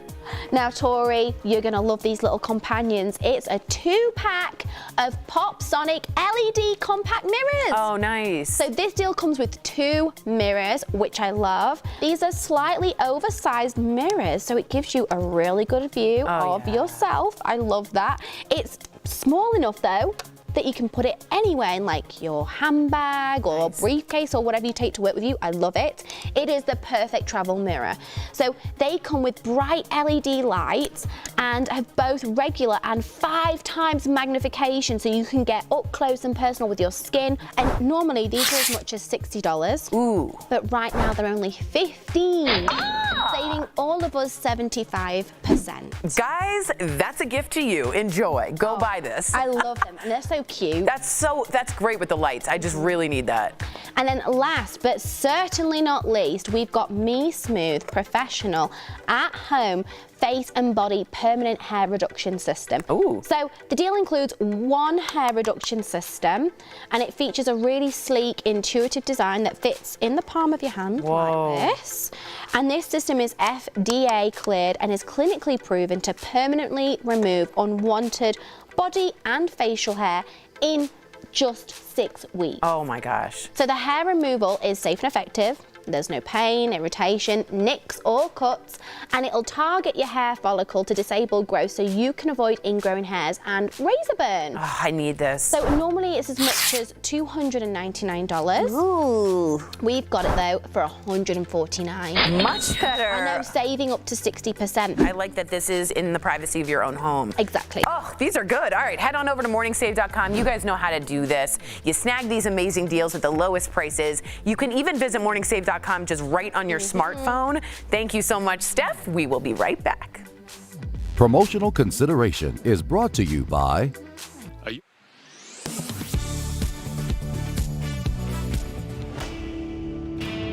The CDC says Omicron is now the dominant COVID strain in the U.S., causing surging metrics on par and even surpassing last year's peak. Testing is subsequently in high demand with low supply in some areas. You certainly don't want to waste a hard-to-get at-home test. So let's verify. Is it true the optimal time to test for Omicron is 5 days after exposure for most accurate results? Well, our sources are the CDC, an MIT study published in the Annals of Internal Medicine, and Dr. Chris Uhl, infectious diseases physician for Atrium Health, Wake Forest Baptist. The time to test following an exposure to COVID is roughly 3 to 5 days. For both Delta and Omicron, probably closer to 3 days makes more sense because the virus is more transmissible. And it tends to cause infection faster. So yes, testing 3 to 5 days after exposure is best, and that's a slight difference from the 5 to 7 days health experts recommended in 2020 and early 2021 before Delta and Omicron entered the picture. And timing is key. A 2020 MIT study looked into the probability of a false negative on a COVID test. On the first day after a probable exposure, the likelihood of a false negative was 100%. That percent decreased with each passing day. And the CDC has updated its isolation and quarantine guidelines for Omicron, saying the science shows transmission occurs 1 to 2 days prior to symptom onset and in the 2 to 3 days after. So in all exposure scenarios, whether you're vaccinated or not, the CDC suggests you test on day 5 after coming in contact with someone with COVID. And with this variant, any type of test that is FDA approved can give accurate results. Either a PCR test or a rapid antigen test is fine, and the home tests are fine for doing it as well. In conclusion, we verified, yes, it's true, the optimal test time for Omicron is still 5 days after exposure, but given how fast Omicron spreads, you can test as early as 3 days and likely have accurate results. With your Verify, I'm Megan Morales. The annual deadline for Americans to file their taxes is typically on or around April 15th. However, for the past 2 years, the IRS has pushed the tax filing deadline past April because of the COVID-19 pandemic. Amid the current surge of Omicron, it's clear that COVID-19 is still impacting a lot of people. So let's verify. Is the IRS pushing the tax deadline again this year? We went to these sources for an answer. In a January 10th press release about the tax filing season, the IRS confirmed this year's deadline is April 18th, and there's no indication that that will change. That date was also confirmed by TurboTax and CPA Practice Manager, a resource magazine for accounting and tax professionals. According to the IRS, April 18th is also the deadline for individuals to request an extension. If the extension request is granted, their new deadline would be October 17th. With your Fast Fact, I'm Adiane Till.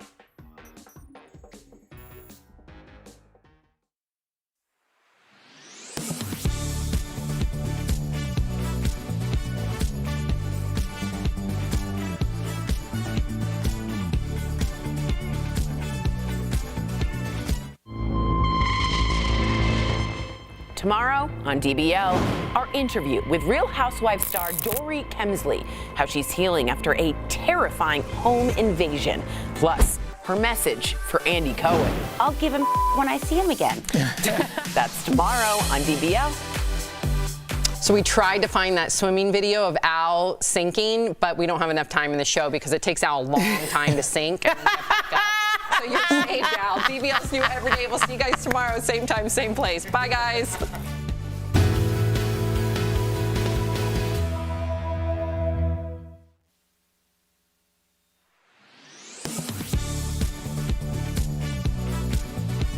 Verify. Our sources: cardiologist Dr. Pyle Coley, South Carolina Department of Health and Environmental Control, also known as DHEC, and the Cleveland Clinic. DHEC advises people who have had close contact with someone with a confirmed case of COVID-19 to test at least 5 days after the contact whether or not they have symptoms. Some doctors suggest getting it done sooner. If I have been potentially exposed to somebody, for example, with travel, you want to wait 2 to 3 days after that exposure, and you want to use a PCR test, which is very sensitive. The key is which test you are using. Dr. Coley says a PCR test is the most accurate when it comes to people who do not have symptoms. Those are analyzed in a lab. According to the Cleveland Clinic, the test is so sensitive, it can detect small amounts of virus material. An antigen test, also known as a rapid test, is what you would see in stores. They detect protein fragments specific to COVID. While these tests are less sensitive, Dr. Coley says scientists believe the Omicron variant shows up in your system faster than other COVID strands. This is a little different than what we saw with Delta. So with Delta, we were waiting 3 to 5 days before we test, but the incubation period of the Omicron variant appears to be shorter. So we really want to test around day 2 or day 3. So we can verify that no, you should not test for COVID-19 only if you are symptomatic. Doctors suggest if you have come in contact with someone, get a PCR test if you can, because that is more sensitive than a rapid test. With your Verify, I'm Megan Bragg.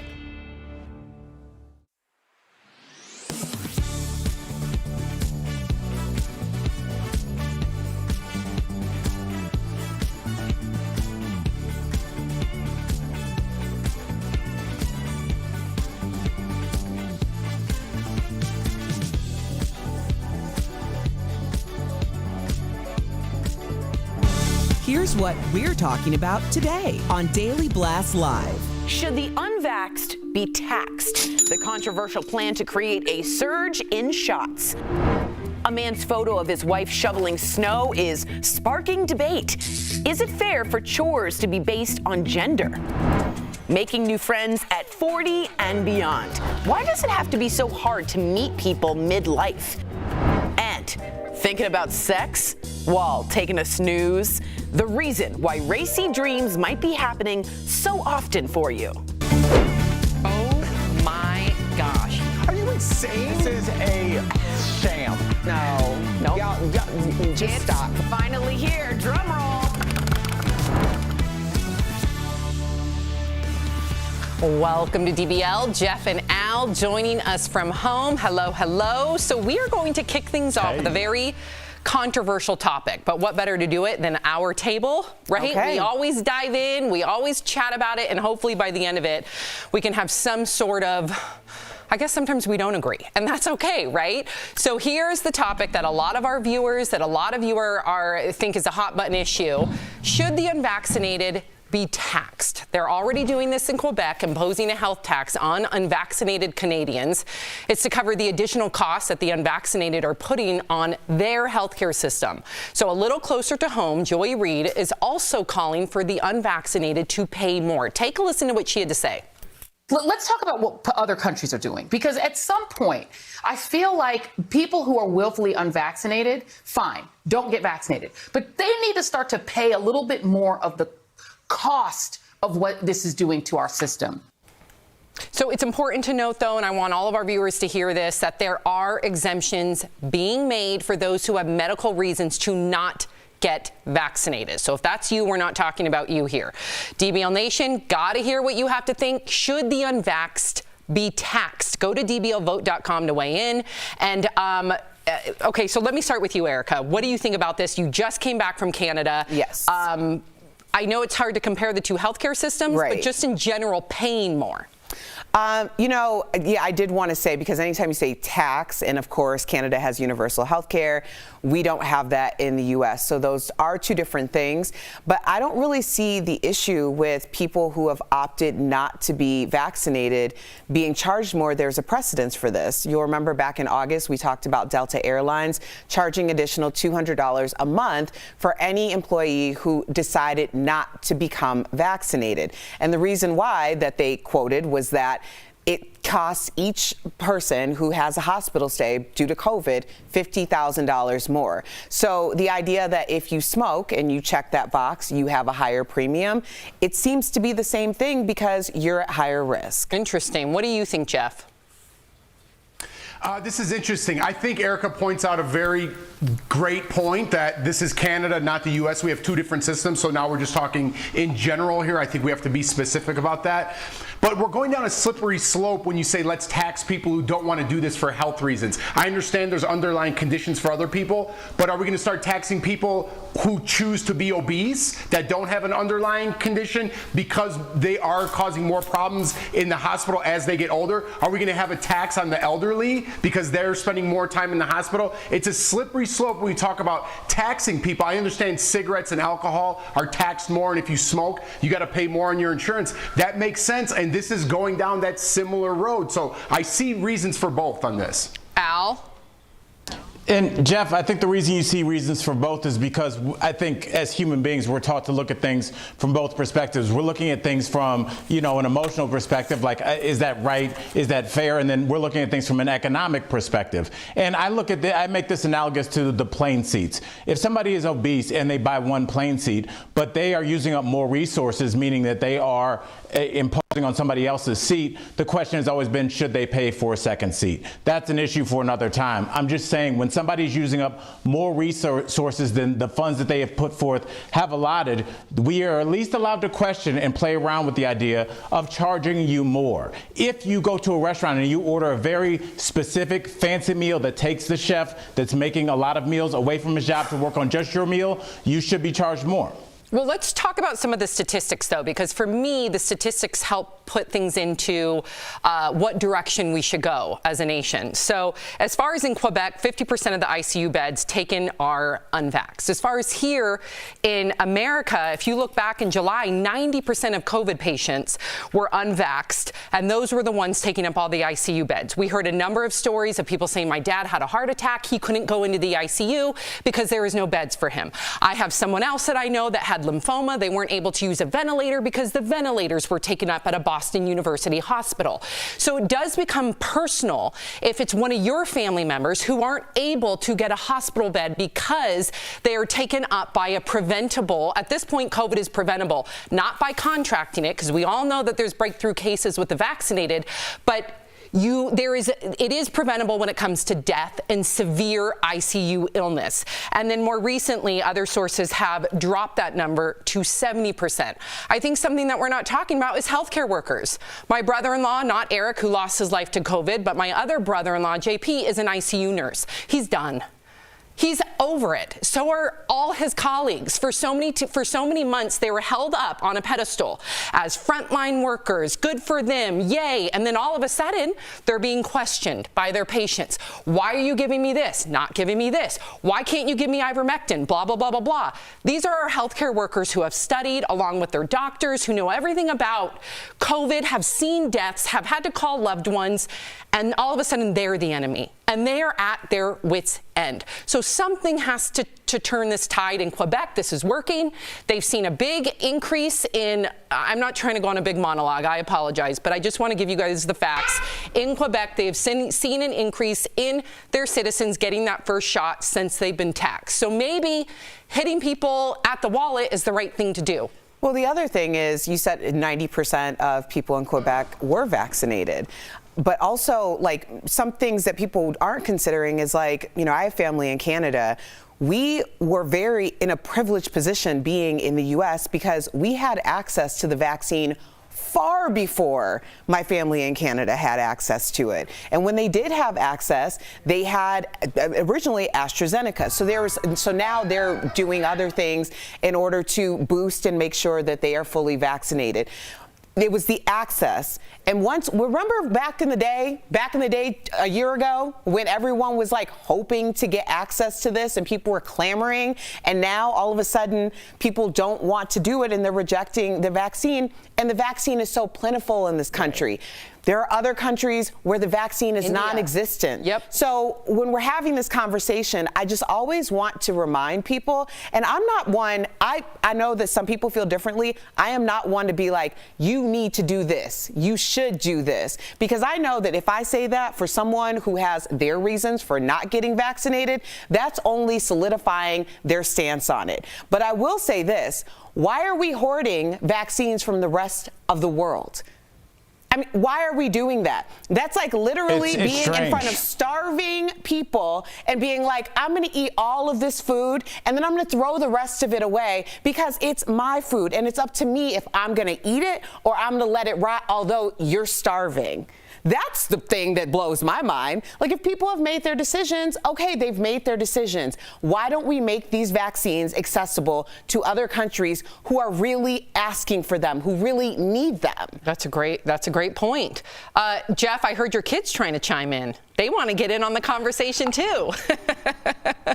I apologize about that. I don't know what's going on today. They're going crazy. And then when we're trying to have a serious conversation, they're screaming and it doesn't make it look very professional. So I apologize for that. But I do appreciate getting back to what we were talking about, what you were saying, Sam. I don't think you were going on a rant. Erica, what you were saying. I think this is a conversation that we could almost do a whole show on, right? Because there's so many different avenues. It's so diverse. And I think that's the way Americans are starting to think. We're being fed by the media that a one-size-fits-all remedy for everything, whether it includes beds, medicine, vaccines, whatever it is. And that might not be the case anymore. So I think we need to put this on the table, talk about different avenues a little bit more, not about the vaccines, just about different options for people who aren't vaxxed, are vaxxed, moving forward. There's so many different avenues to cover. That's a great point, because at the end of the day, if everyone feels heard, they're going to be more open to finding some sort of a compromise to protect everyone, right?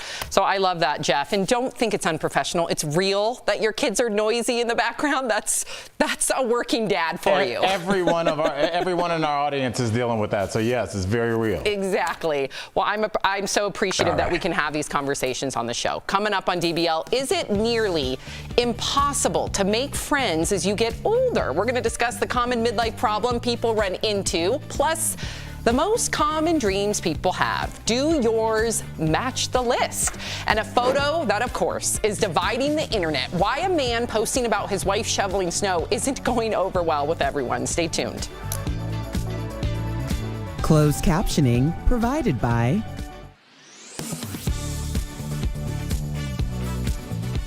All right, so our next story is definitely, I just want to say this is still raw and fresh.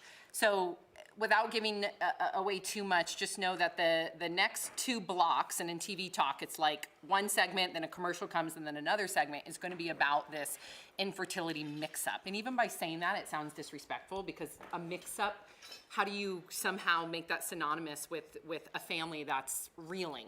And it is, after talking to our producer, Megan, it's only been about a year, so just know that it's still something that they're dealing with. Yeah, obviously a lot of people deal with fertility issues, and IVF is something that a lot of families look into. So by them being transparent with what occurred, I'm sure will be very helpful to a lot of people. But at the end of the day, this is something that is an ongoing process. But I'm eager to speak with them because, obviously they're dealing with it in the best way that they can, and it's the healthiest way that they can. So they're not the only ones. Right. And that's kind of key to this conversation. Yeah, I'm curious too if any of our viewers are going to be able to relate. I'm sure they will, to a degree. In fact, I have this show is more funny than modern day. Oh, I thought this was going to be about the next segment. But yeah, a lot of you just like giving kudos to the show. We appreciate that. And then also wishing Tori happy birthday. Yes, Tori is 40. And for the last 2 weeks, she's been reminding us like literally counting down the days. Like she'll be like, okay, 2 days, 4 days, 1 day to my birthday. Not that any of us would ever forget. It's a big milestone. It is. But it also makes me realize like how many milestones we've had. Like this, we've been together for 4.5 years on this show. And, and this is completely different than most shows that you watch because like we didn't even have a set when we all came together. So the idea that there's been all of these babies and we've turned 40, it's like you're really kind of watching us grow up. Buy homes. Yes.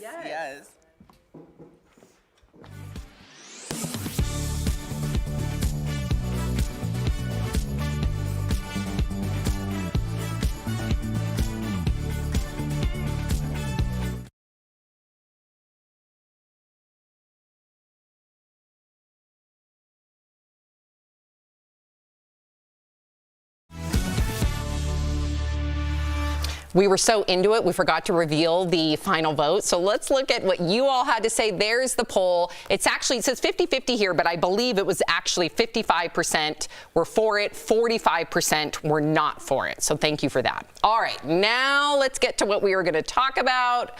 As I'm stalling, waiting for the teleprompter to catch up with me. Okay, a lot of the country has a lot to say about what exactly happened. So millions of us have more snow and cold to look forward to, but let's keep moving with the prompter, guys.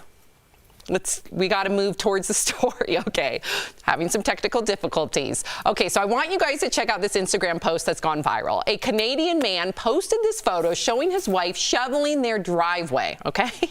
Well, he commented, quote, even after a 12-hour night shift at the hospital last night, my wife still has the energy to shovel the driveway. God bless her and all our frontliners. Time to make her some breakfast. Well, the post has sparked an online debate. Who should shovel the snow, and are certain chores more appropriate for men versus women? Let's talk about it. Okay, so Jeff, when you saw this, what did you think?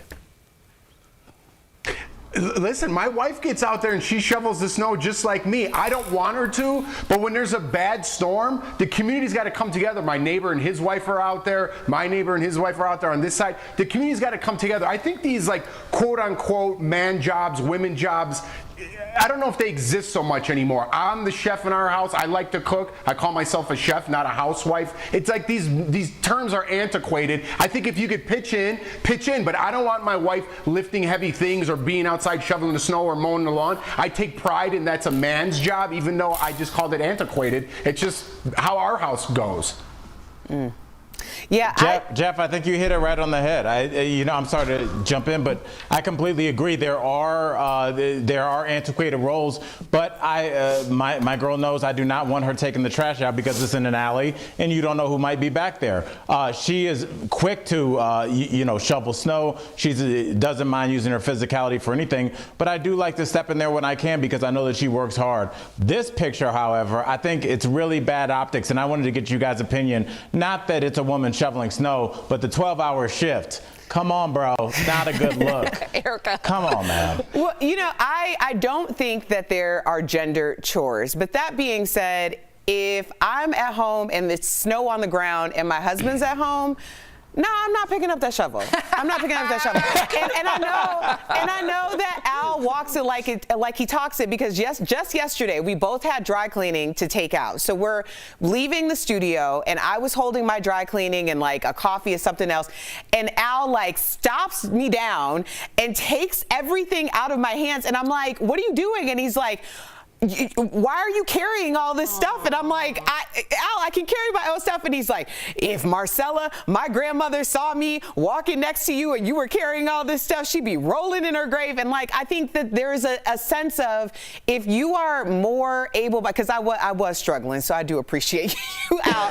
But if you're able to help someone who might not be able to necessarily completely help themselves in that moment, or you're more able-bodied for whatever reason, then yes, I do think that is the appropriate thing to do. And Al, I appreciate you taking all my stuff and bringing it to my car. I love you, girl. Love you too. Al, I have some dry cleaning on my desk. I got your back. I don't.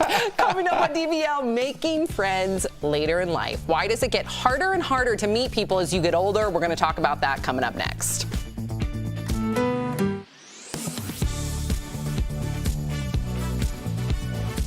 2021 was a lot like 2020 when it came to the government's help. We saw stimulus checks, child tax credits, and boosted unemployment benefits. So we are verifying what could affect your tax returns this year. Our sources for these answers are CEO of Alloy Wealth, Mark Henry, and the IRS. The first question, if you received an advance child tax credit, could that affect your tax returns? They qualified based off of 2020, but if they made more money in 21 when they actually file their taxes, they may get a surprise.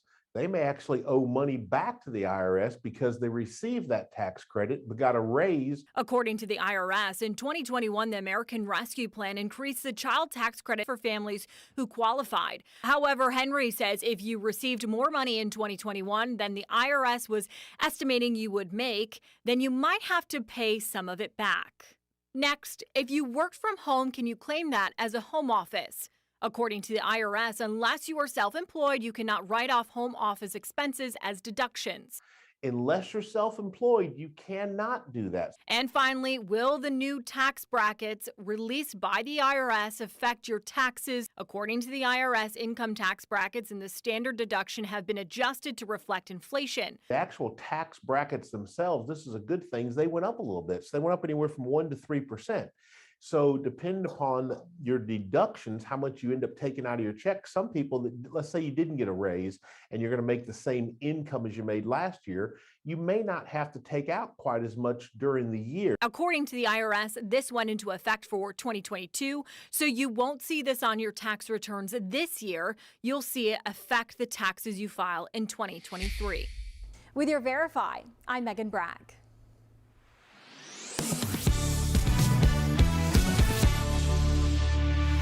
Welcome back to DBL. So do you ever wonder why it's so hard to make friends midlife? According to one study, the average age we meet our best friends is 21. Well, typically Americans only spend 41 minutes a day socializing, and it's estimated that it takes more than 200 hours for a stranger to grow into a close friend. And I can only imagine with isolation and the pandemic, it's been even harder. Jeff, have you thought that it's been harder to make friends as you've gotten older? No, I think it's harder to get rid of some of my old friends than it is to make new ones. That's what I'm trying to do as I get older. You're trying to cleanse. But listen, I'm blessed to have a great group of friends growing up with, college friends, all different stages of my life friends. I'm very blessed in that aspect. But I think this is for me personally, as I get older, you're less tolerant of people. So if I'm meeting a new person or a new couple and they want to go out to dinner and they're late or they're complaining to the waiter, I'm out. I don't need any more friends. You know what I mean? But my friend Tony, who I grew up with since I was a little kid, he's always late. I hate him for it, but I love him. You know what I mean? So I'm not going to take on a new friend that's always late. That's one of my pet peeves. And Al, you have a saying. What's your saying? You've said it on the show before.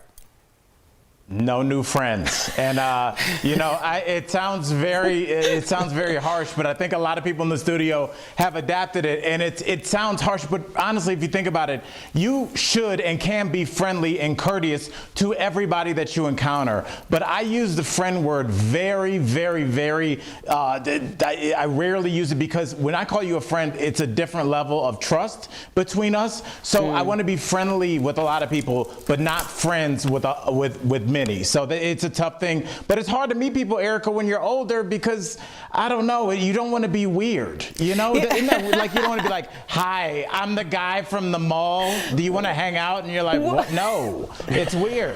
Okay, you've made some points, Al. You've made some points. I think that you were onto something in terms of what does friendship mean to you? And I think that's where people really get lost and use the word friend so willy-nilly. It's like, if a friend to you is someone who is accessible to you 24/7, then you need to find someone who is equally as codependent. Yes. When we are older, we're very much set in our ways and our lifestyles. I mean, a lot of things can change the dynamics of that. What type of profession you have and what hours you work. If you have children versus if you don't. If you're married versus if you don't. So I think it's a lot more organic making friends that you are almost like a year later, like, wow, we've been friends for a year. That's weird. You know, when you're older, as opposed to when you were younger, you needed those friendship circles almost to kind of help define who you were. You're also going out a lot when you're younger. I'm finding that I'm starting to get friends again through my kids. So like when I set up a look, did you say no, Al? I see Jeff shaking his. I made a face. I made a face because that's super embarrassing. What I was going to say, Sam, and this is for our viewers. And Jeff is shaking his head in agreement. If I'm going to set up a play date for Sophie, if I'm going to go to school functions, I start to get to know their parents. It doesn't mean that I just automatically become friends with one of them, but as I meet her friends' parents, I've actually been like, oh, they're cool. Mark and I are like, we're going to go to dinner with them. So I think then you have some common interest. That's not fair to Sophie. That's not fair to Sophie. Why isn't it fair to Sophie? Because if you start to like, what if Sophie doesn't like their kid and now you like their parents? So you're forcing their kid on Sophie because you're trying to hang out with their parents. Why would Sophie be having a play date with someone she doesn't like? The kids fall in and out of like, you know how it is.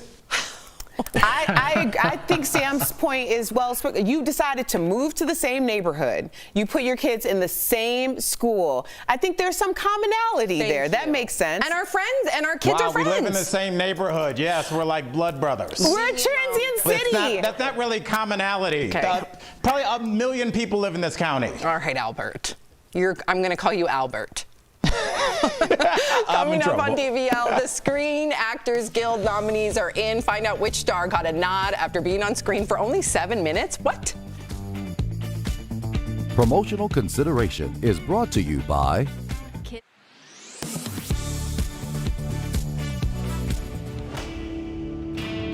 The CDC says Omicron is now the dominant COVID strain in the U.S., causing surging metrics on par and even surpassing last year's peak.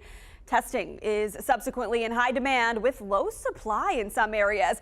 You certainly don't want to waste a hard-to-get at-home test. So let's verify. Is it true the optimal time to test for Omicron is 5 days after exposure for most accurate results? Well, our sources are the CDC, an MIT study published in the Annals of Internal Medicine, and Dr. Chris Uhl, infectious diseases physician for Atrium Health, Wake Forest Baptist. The time to test following an exposure to COVID is roughly 3 to 5 days. For both Delta and Omicron, probably closer to 3 days makes more sense because the virus is more transmissible. And it tends to cause infection faster. So yes, testing 3 to 5 days after exposure is best, and that's a slight difference from the 5 to 7 days health experts recommended in 2020 and early 2021 before Delta and Omicron entered the picture. And timing is key. A 2020 MIT study looked into the probability of a false negative on a COVID test. On the first day after a probable exposure, the likelihood of a false negative was 100%. That percent decreased with each passing day. And the CDC has updated its isolation and quarantine guidelines for Omicron, saying the science shows transmission occurs 1 to 2 days prior to symptom onset and in the 2 to 3 days after. So in all exposure scenarios, whether you're vaccinated or not, the CDC suggests you test on day 5 after coming in contact with someone with COVID. And with this variant, any type of test that is FDA approved can give accurate results. Either a PCR test or a rapid antigen test is fine, and the home tests are fine for doing it as well. In conclusion, we verified, yes, it's true. The optimal test time for Omicron is still 5 days after exposure. But given how fast Omicron spreads, you can test as early as 3 days and likely have accurate results. With your Verify, I'm Megan Morales. The annual deadline for Americans to file their taxes is typically on or around April 15th. However, for the past 2 years, the IRS has pushed the tax filing deadline past April because of the COVID-19 pandemic. Amid the current surge of Omicron, it's clear that COVID-19 is still impacting a lot of people. So let's verify. Is the IRS pushing the tax deadline again this year? We went to these sources for an answer. In a January 10th press release about the tax filing season, the IRS confirmed this year's deadline is April 18th, and there's no indication that that will change. That date was also confirmed by TurboTax and CPA Practice Manager, a resource magazine for accounting and tax professionals. According to the IRS, April 18th is also the deadline for individuals to request an extension. If the extension request is granted, their new deadline would be October 17th. With your Fast Fact, I'm Adiane Till.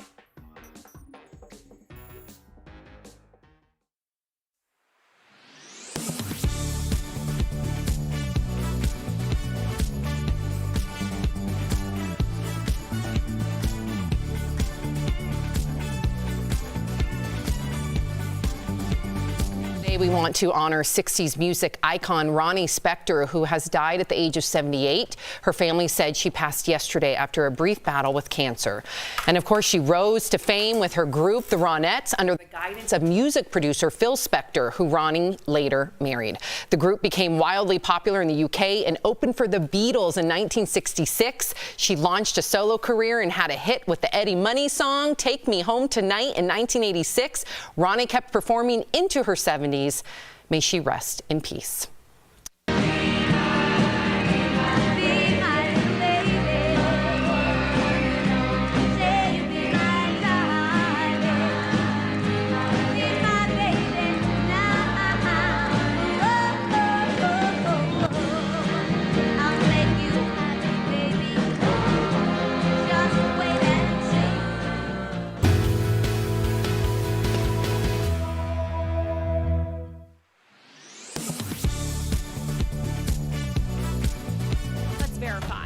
Our sources, cardiologist Dr. Pyle Coley, South Carolina Department of Health and Environmental Control, also known as DHEC, and the Cleveland Clinic. DHEC advises people who have had close contact with someone with a confirmed case of COVID-19 to test at least 5 days after the contact whether or not they have symptoms. Some doctors suggest getting it done sooner. If I have been potentially exposed to somebody, for example, with travel, you want to wait 2 to 3 days after that exposure, and you want to use a PCR test, which is very sensitive. The key is which test you are using. Dr. Coley says a PCR test is the most accurate when it comes to people who do not have symptoms. Those are analyzed in a lab. According to the Cleveland Clinic, the test is so sensitive, it can detect small amounts of virus material.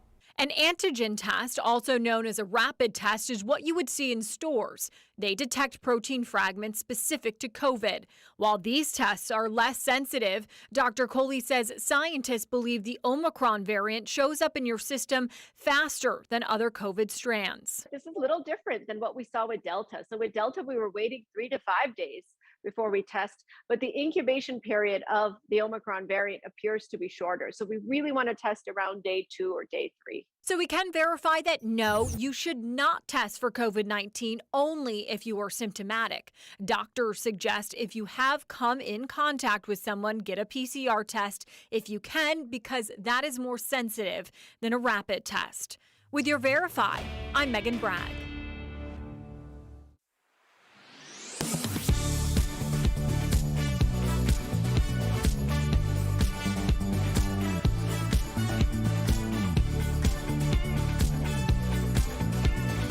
This is Daily Blast Live. We're talking about what you're talking about. Oh my gosh. Are you insane? This is a sham. No. Nope. Y'all, just It's stop. finally here. Drum roll.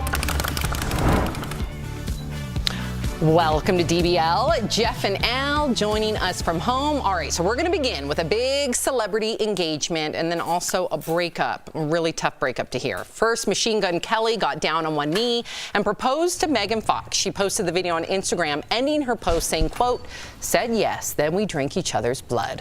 Okay. Well, on a sadder note, after nearly 5 years of marriage and 17 years together, Jason Momoa and Lisa Bonet are calling it quits.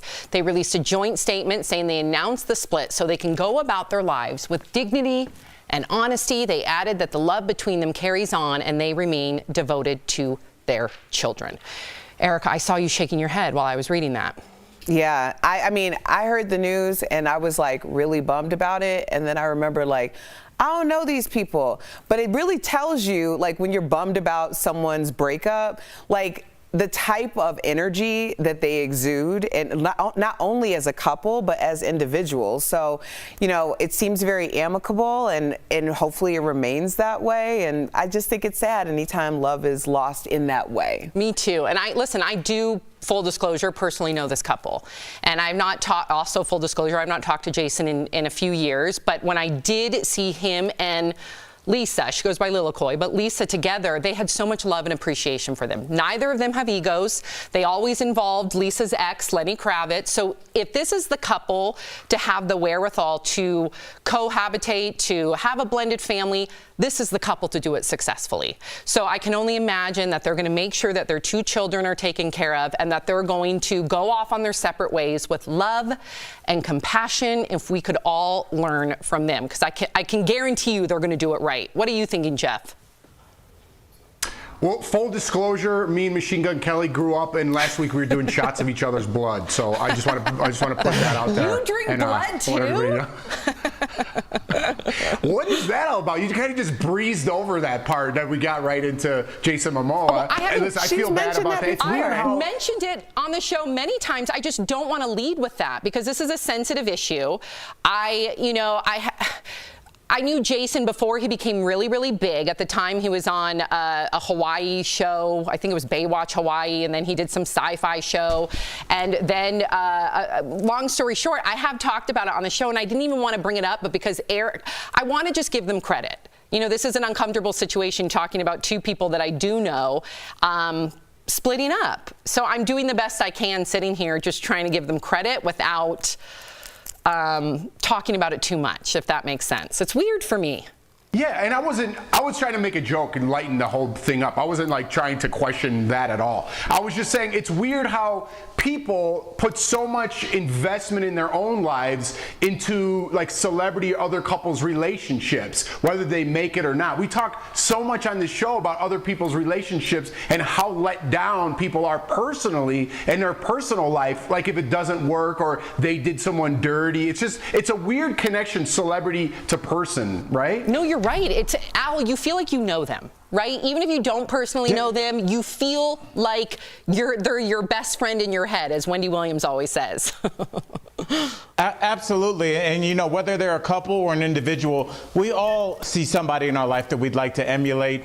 Jeff, I know you listen to a lot of motivational speakers. I know a lot of people feel that way about Beyonce, feel that way about J-Lo, felt that way about Kobe Bryant, still do. So we all find somebody or a couple to feel that way about. My thoughts on this is, Erica, and I understand you being bummed about them breaking up, but I keep trying to look at relationships differently. Instead of looking at it's a failed relationship unless you guys live together your entire lives and die as just a couple. I don't know if 17 years together and an amicable breakup is a bad thing. It isn't something to be celebrated. Like, you guys had a good run, and like, to stop looking at everything in these absolutes, like either we get married and we die on the same day, or just like, hey, we had a good run, 20 years, we kind of grew apart, but we had a beautiful family, kids are grown up, and now I'm gonna go do this and you go do that, but I support you. I think that's a beautiful thing, and I think most relationships will kind of ebb and flow, and I think sometimes you're married to those people. Well said, Al. You're back to Al, no longer the Albert.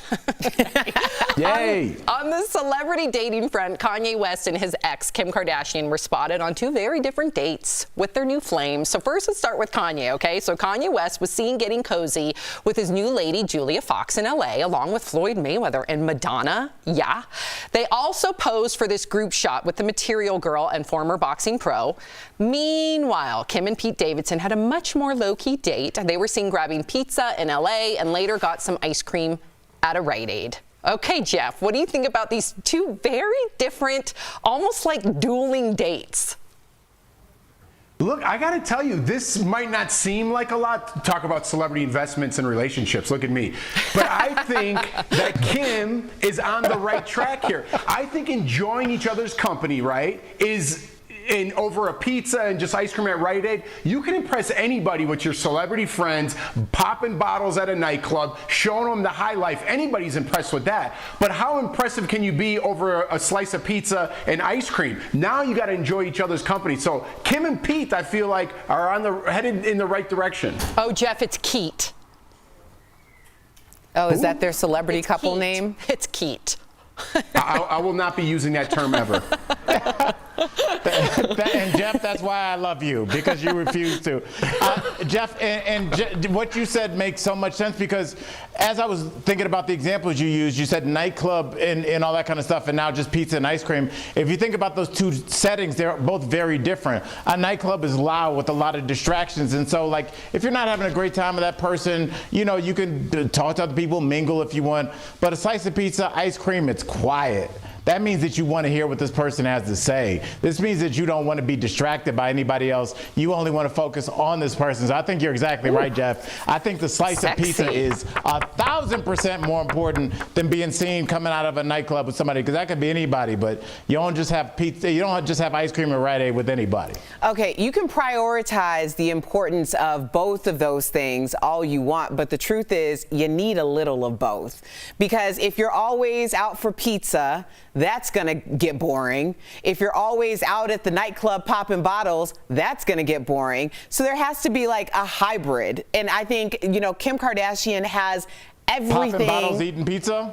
Popping bottles and eating pizza. Yeah, you know, like do the highs and the lows and the middles, you know, change it up. I think the spontaneity or the idea of variety it truly is the spice of life. So, I mean, yeah, we're comparing these two, but realistically, there's probably a little bit of everything, which, you know, gives for a better relationship.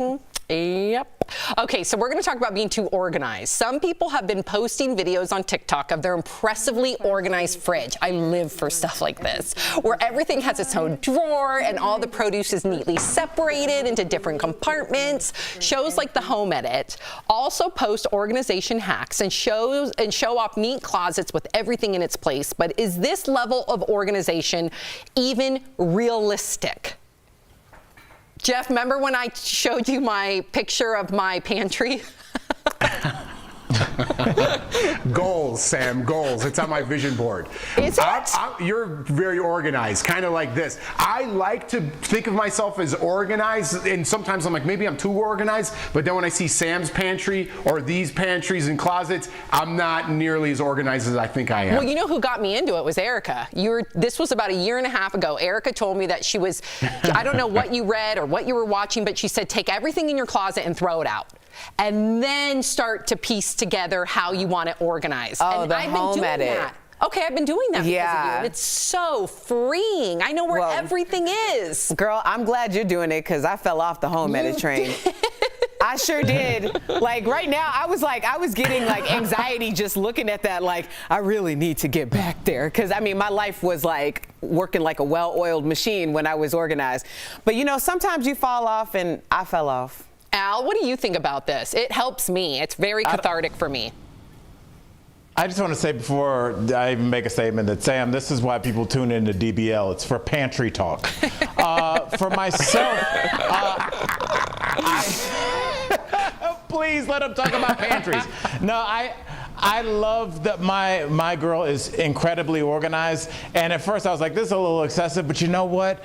Just go, when you go into the hallway closet and something's labeled, if you have a headache and you know where the aspirin is, or you have a stomach ache and you know where the Tums is, it does help, and it just gives a little peace of mind to just know where things are in the house. And I never lived like that. I've been a goofy guy for most of my life, so it's refreshing for me. I could see how some people wouldn't like it, but who doesn't like to know where things are going to be all the time? Put it back where it was, it's there the next time. So super I don't know, satisfying. Yep. Coming up on DBL, we're going to talk about some of the most common dreams people have, and do they match yours?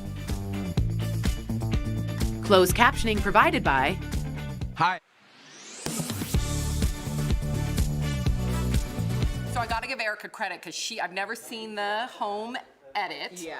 But Erica was telling me like 1.5 years ago, because for me it got, even though it sounds so simple, it got confusing, like, oh, how do I start? And for Erica to say take everything out, then piece through, and then put back, that was the kicker. So for me, when I organize Sophie's clothes or the pantry, I take everything out, and then I go, we don't need this, we don't need that, we don't need that, and then I put it back in, it's all nice and neat. I don't even go the extra mile so much of like labeling things. I do in the pantry, but nowhere else I do that. But it's just so freeing to, like, otherwise Sophie would probably still have clothes in her drawers that are from like 2 or 18 months. You know, it gets more and more. Same with her toys. Yeah, I say that I fell off, and I did. I was very meticulous. Everything was in it. You know, you walked in, it kind of looked like no one really lived there. I remember you purged a bunch of your nice clothes and you sold them, right? Yeah, I did consignment. I had all of these different things going on.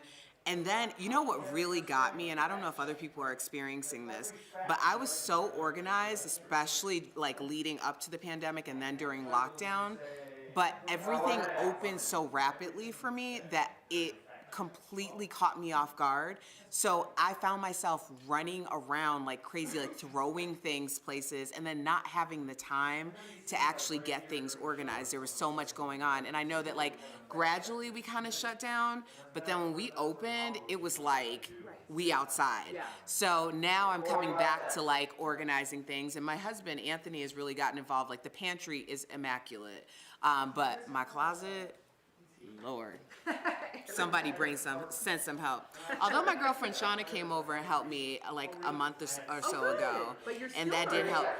But I still got it. You know, it's an ongoing process. It's really a daily thing if you're doing it right. Totally.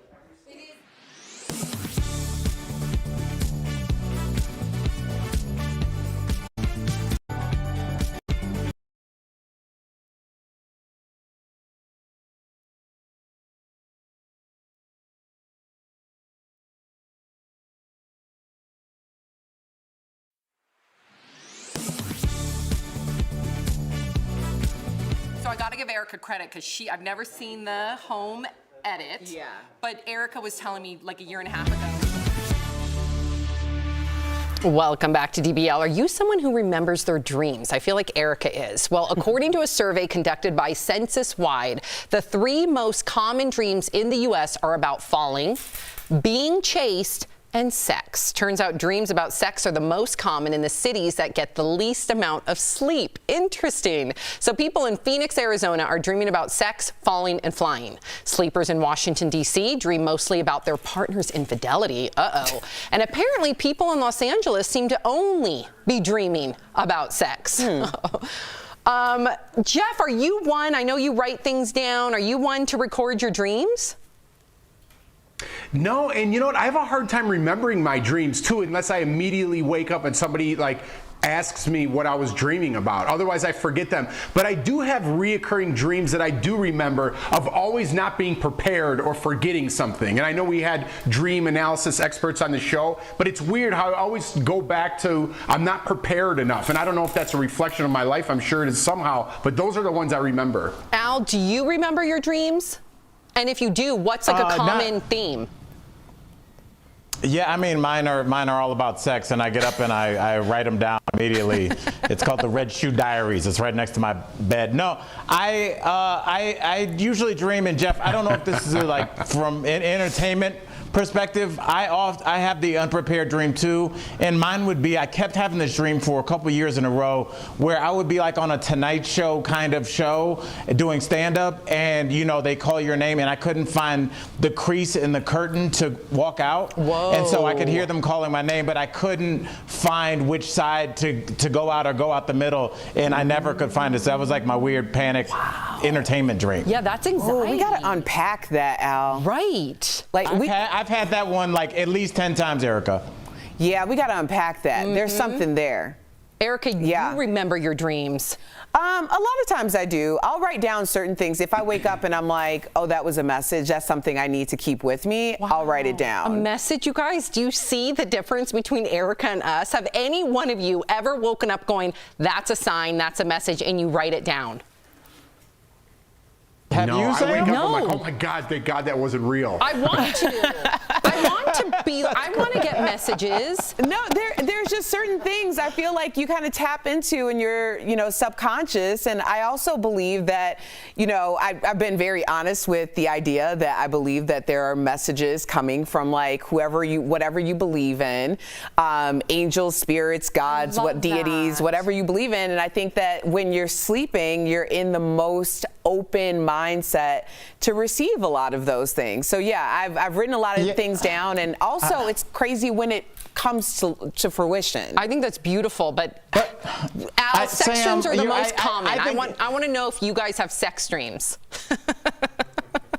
I don't. First of all, Yes, stop calling them you sex do. dreams. That's like very strange. I don't have sex dreams. I think that's weird. And also, like, I don't know if I can take a message from my dreams. Are you guys' dreams random? Mine don't like come in this linear. Mine are like. But are they random? I'm supposed to give my Al? old principal a shoe. I don't know. Are they random? First of all, I Al, think so. don't I think stigmatize if you sex yell at it, dreams. The fact that you're stigmatizing sex dreams is a problem. It's not weird. It's the most common No, theme. you're calling them sex dreams and you're taking all the sensuality out of it. Stop yelling sex dreams. Let's talk about pantries. Well, in all fairness, Sam is from California, where they dream about sex the most. We got to find out what they dream about in Ohio. For you, Al. That's right. Well, we all know his weird Pantries. curtain dream. You have a weird, reoccurring curtain dream. I always have my swimming dream where I'm not swimming fast in a pool. So that's obviously some sort of like panic also. We all have like that current. There's also some video of that. You mean you? When I raced you and you ended up walking to the finish line? Yeah, exactly. We have that on tape. We'll be right back. At Leadville.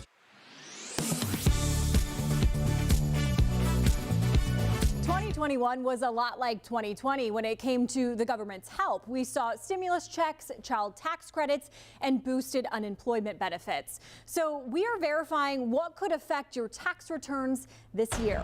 Our sources for these answers are CEO of Alloy Wealth, Mark Henry, and the IRS. The first question, if you received an advance child tax credit, could that affect your tax returns? They qualified based off of 2020, but if they made more money in 21 when they actually file their taxes, they may get a surprise.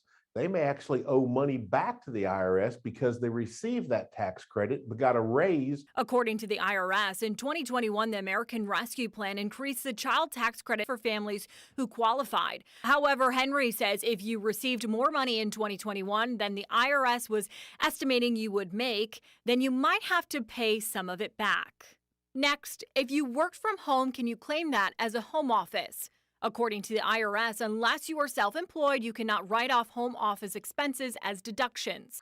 Unless you're self-employed, you cannot do that. And finally, will the new tax brackets released by the IRS affect your taxes? According to the IRS, income tax brackets and the standard deduction have been adjusted to reflect inflation. The actual tax brackets themselves, this is a good thing, they went up a little bit. So they went up anywhere from 1% to 3%. So depending upon your deductions, how much you end up taking out of your check, some people, let's say you didn't get a raise and you're going to make the same income as you made last year, you may not have to take out quite as much during the year. According to the IRS, this went into effect for 2022, so you won't see this on your tax returns this year. You'll see it affect the taxes you file in 2023. With your Verify, I'm Megan Bragg.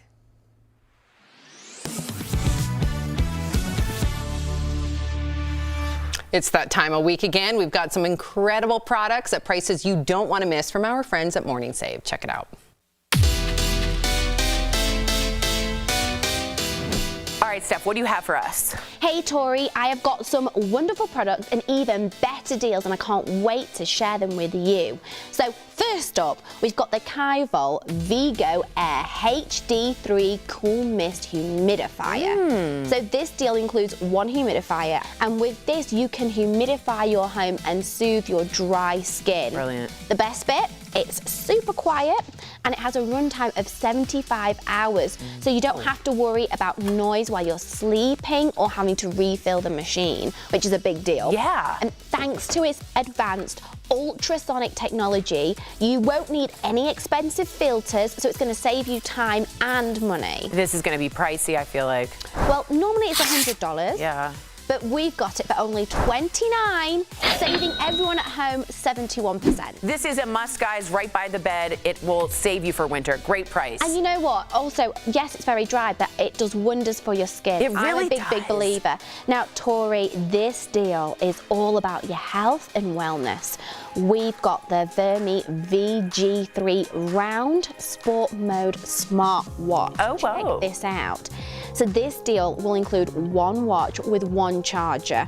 And as we make our New Year's resolutions, a little accountability, well, it doesn't hurt. And this watch will alert you to calls, texts, notifications. It will track your activity, your steps, heart rate, and calories. It's all included. Wow. This is compatible with Android and iPhone. You just need to download the Vermi app. And normally it's $79. Yeah, that makes sense. Yeah, but guess what, Tori?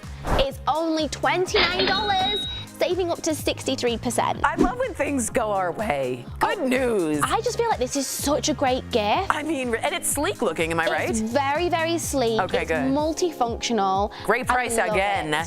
I love Price wizard.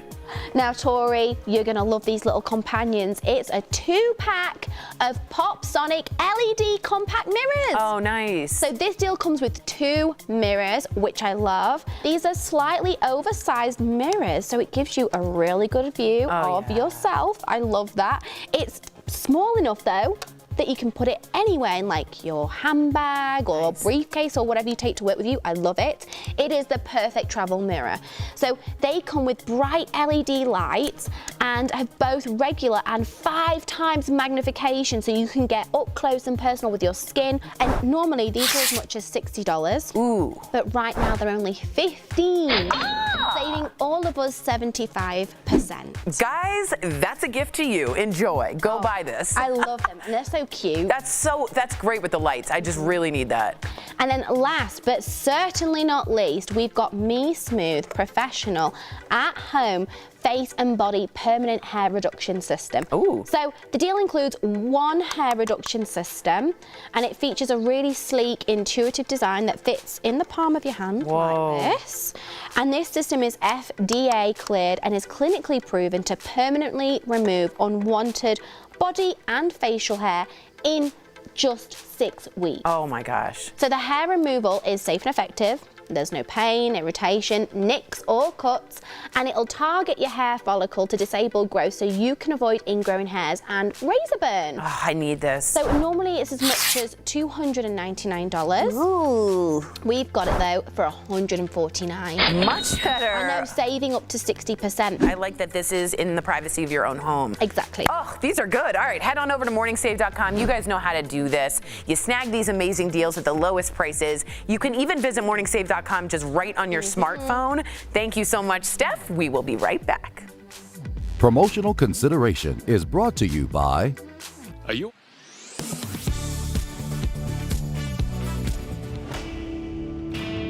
The CDC says Omicron is now the dominant COVID strain in the U.S., causing surging metrics on par and even surpassing last year's peak. Testing is subsequently in high demand with low supply in some areas. You certainly don't want to waste a hard-to-get at-home test. So let's verify. Is it true the optimal time to test for Omicron is 5 days after exposure for most accurate results? Well, our sources are the CDC, an MIT study published in the Annals of Internal Medicine, and Dr. Chris Uhl, infectious diseases physician for Atrium Health, Wake Forest Baptist. The time to test following an exposure to COVID is roughly 3 to 5 days. For both Delta and Omicron, probably closer to 3 days makes more sense because the virus is more transmissible and it tends to cause infection faster. So yes, testing 3 to 5 days after exposure is best, and that's a slight difference from the 5 to 7 days health experts recommended in 2020 and early 2021 before Delta and Omicron entered the picture. And timing is key. A 2020 MIT study looked into the probability of a false negative on a COVID test. On the first day after a probable exposure, the likelihood of a false negative was 100%. That percent decreased with each passing day. And the CDC has updated its isolation and quarantine guidelines for Omicron, saying the science shows transmission occurs 1 to 2 days prior to symptom onset and in the 2 to 3 days after. So in all exposure scenarios, whether you're vaccinated or not, the CDC suggests you test on day 5 after coming in contact with someone with COVID. And with this variant, any type of test that is FDA approved can give accurate results. Either a PCR test or a rapid antigen test is fine, and the home tests are fine for doing it as well. In conclusion, we verified, yes, it's true, the optimal test time for Omicron is still 5 days after exposure. But given how fast Omicron spreads, you can test as early as 3 days and likely have accurate results. With your Verify, I'm Megan Morales.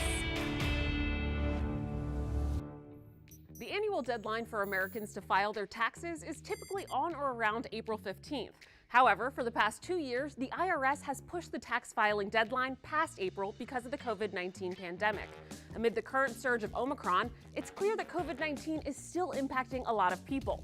So let's verify. Is the IRS pushing the tax deadline again this year? We went to these sources for an answer. In a January 10th press release about the tax filing season, the IRS confirmed this year's deadline is April 18th, and there's no indication that that will change. That date was also confirmed by TurboTax and CPA Practice Manager, a resource magazine for accounting and tax professionals. According to the IRS, April 18th is also the deadline for individuals to request an extension. If the extension request is granted, their new deadline would be October 17th. With your Fast Fact, I'm Adiane Till.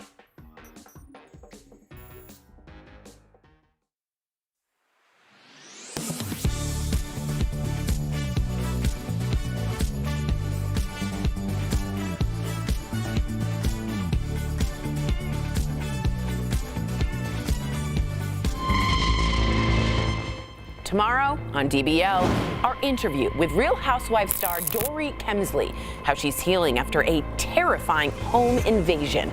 Plus, her message for Andy Cohen. I'll give him when I see him again. That's tomorrow on DBL. So we tried to find that swimming video of Al sinking, but we don't have enough time in the show because it takes Al a long time to sink. So you're saved, Al. DBL's new every day. We'll see you guys tomorrow, same time, same place. Bye, guys.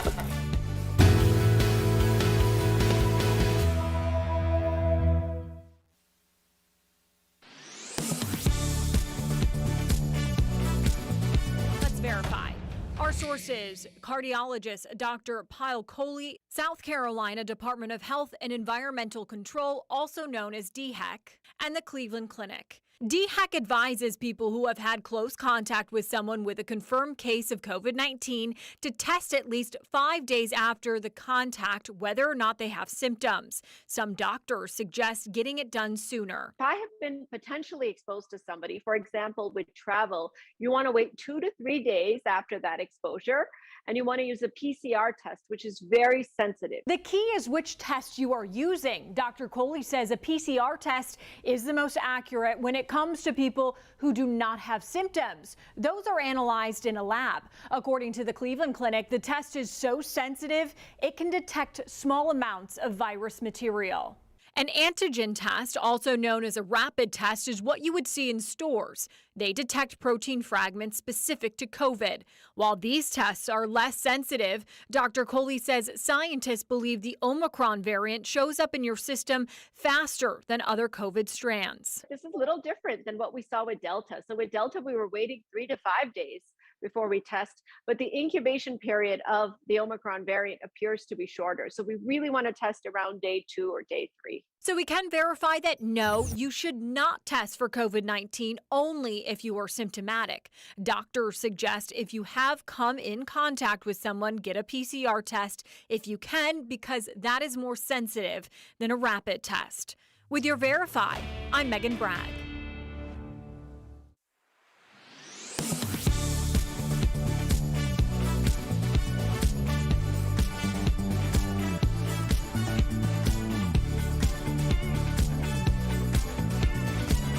Here's what we're talking about today on Daily Blast Live. Should the unvaxxed be taxed? The controversial plan to create a surge in shots. A man's photo of his wife shoveling snow is sparking debate. Is it fair for chores to be based on gender? Making new friends at 40 and beyond. Why does it have to be so hard to meet people midlife? And thinking about sex while taking a snooze? The reason why racy dreams might be happening so often for you. Oh my gosh. Are you insane? This is a sham. No. Nope. Y'all, just stop. Finally here. Drum roll.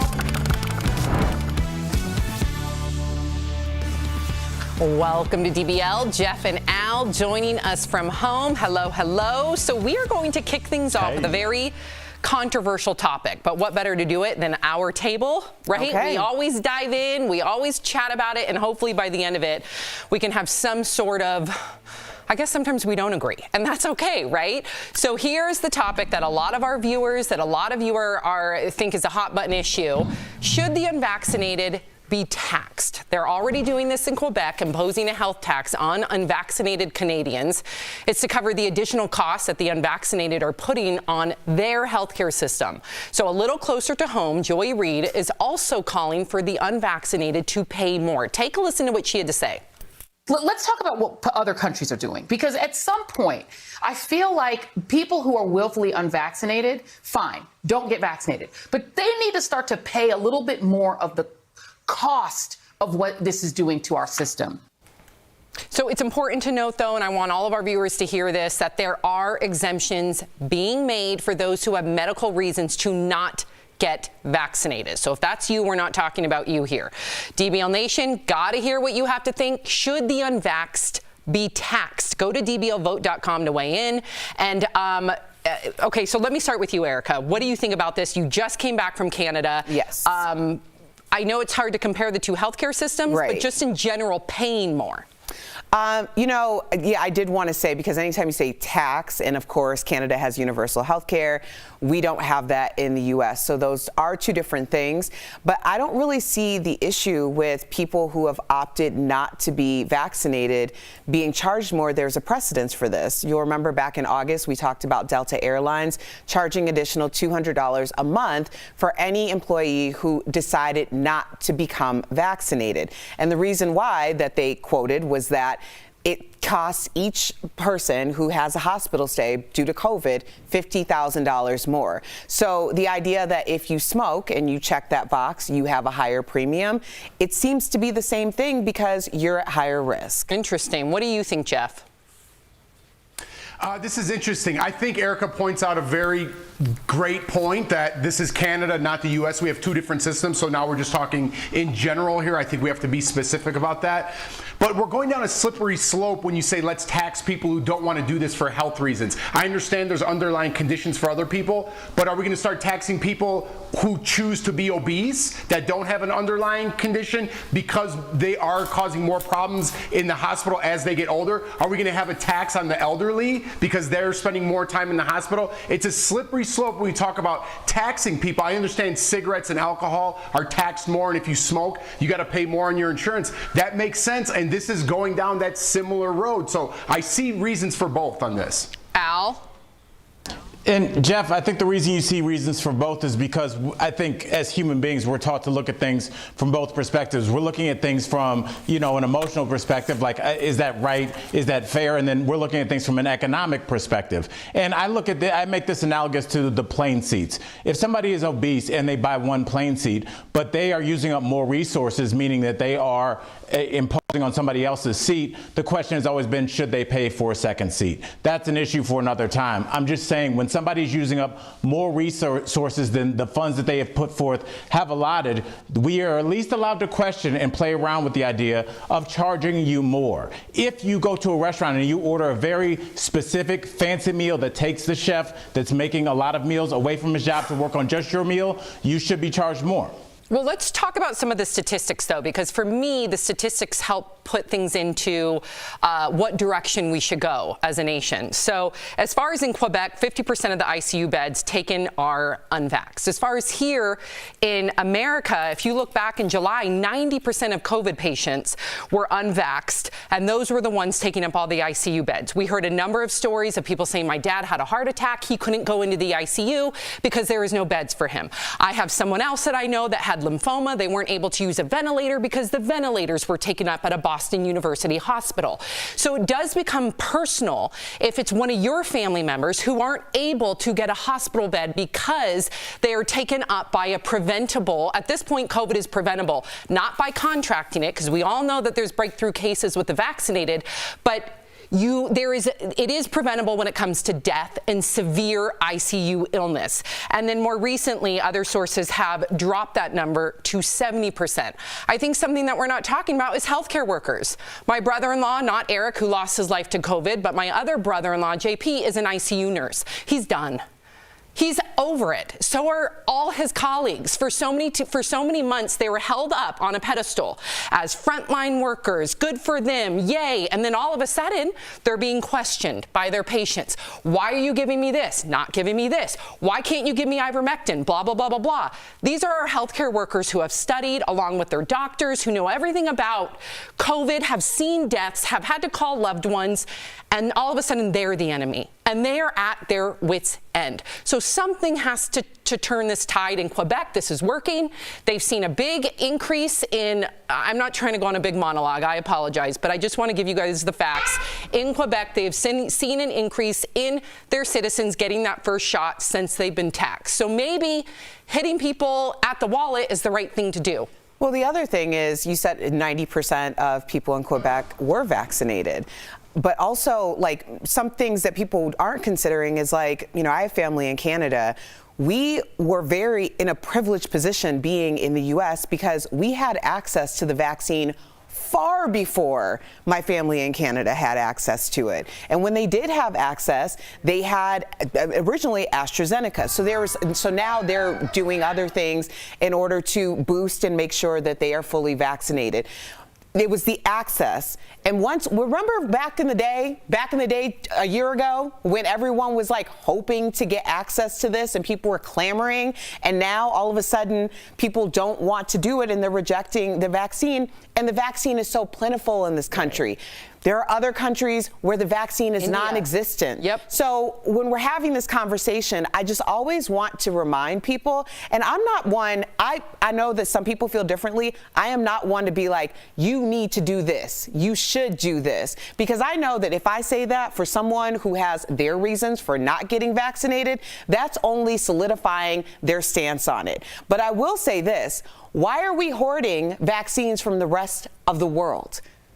I mean, why are we doing that? That's like literally being in front of starving people and being like, I'm going to eat all of this food and then I'm going to throw the rest of it away because it's my food and it's up to me if I'm going to eat it or I'm going to let it rot, although you're starving. That's the thing that blows my mind. Like, if people have made their decisions, okay, they've made their decisions. Why don't we make these vaccines accessible to other countries who are really asking for them, who really need them? That's a great point. Jeff, I heard your kids trying to chime in. They want to get in on the conversation too. I apologize about that. I don't know what's going on today. They're going crazy. And then when we're trying to have a serious conversation, they're screaming and it doesn't make it look very professional. So I apologize for that. But I do appreciate getting back to what we were talking about, what you were saying, Sam. I don't think you were going on a rant. Erica, what you were saying. I think this is a conversation that we could almost do a whole show on, right? Because there's so many different avenues. It's so diverse. And I think that's the way Americans are starting to think. We're being fed by the media that a one-size-fits-all remedy for everything, whether it includes beds, medicine, vaccines, whatever it is. And that might not be the case anymore. So I think we need to put this on the table, talk about different avenues a little bit more, not about the vaccines, just about different options for people who aren't vaxxed, are vaxxed, moving forward. There's so many different avenues to cover. That's a great point, because at the end of the day, if everyone feels heard, they're going to be more open to finding some sort of a compromise to protect everyone, right? So I love that, Jeff. And don't think it's unprofessional. It's real that your kids are noisy in the background. That's a working dad for you. Everyone in our audience is dealing with that. So yes, it's very real. Exactly. Well, I'm so appreciative that we can have these conversations on the show. Coming up on DBL, is it nearly impossible to make friends as you get older? We're going to discuss the common midlife problem people run into, plus the most common dreams people have. Do yours match the list? And a photo that, of course, is dividing the internet. Why a man posting about his wife shoveling snow isn't going over well with everyone. Stay tuned. Closed captioning provided by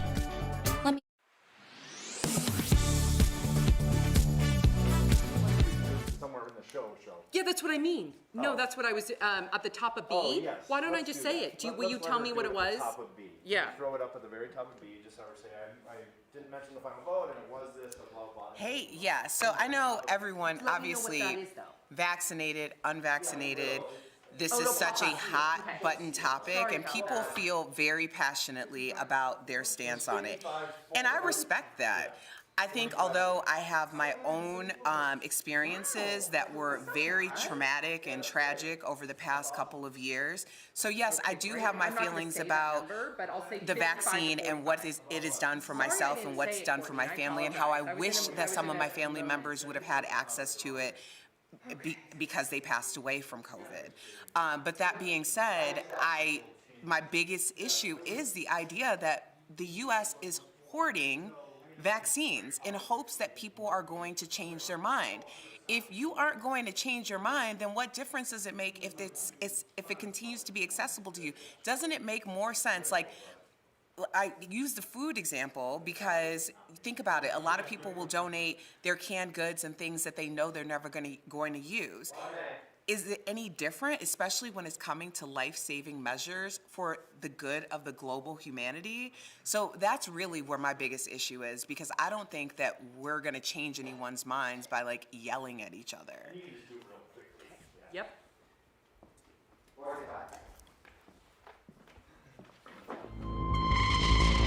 Friday on DBL, our interview with Real Housewives star Dorit Kemsley, how she's healing after a terrifying home invasion, plus her message for Andy Cohen. That's Friday on DBL. Don't miss a day of DBL.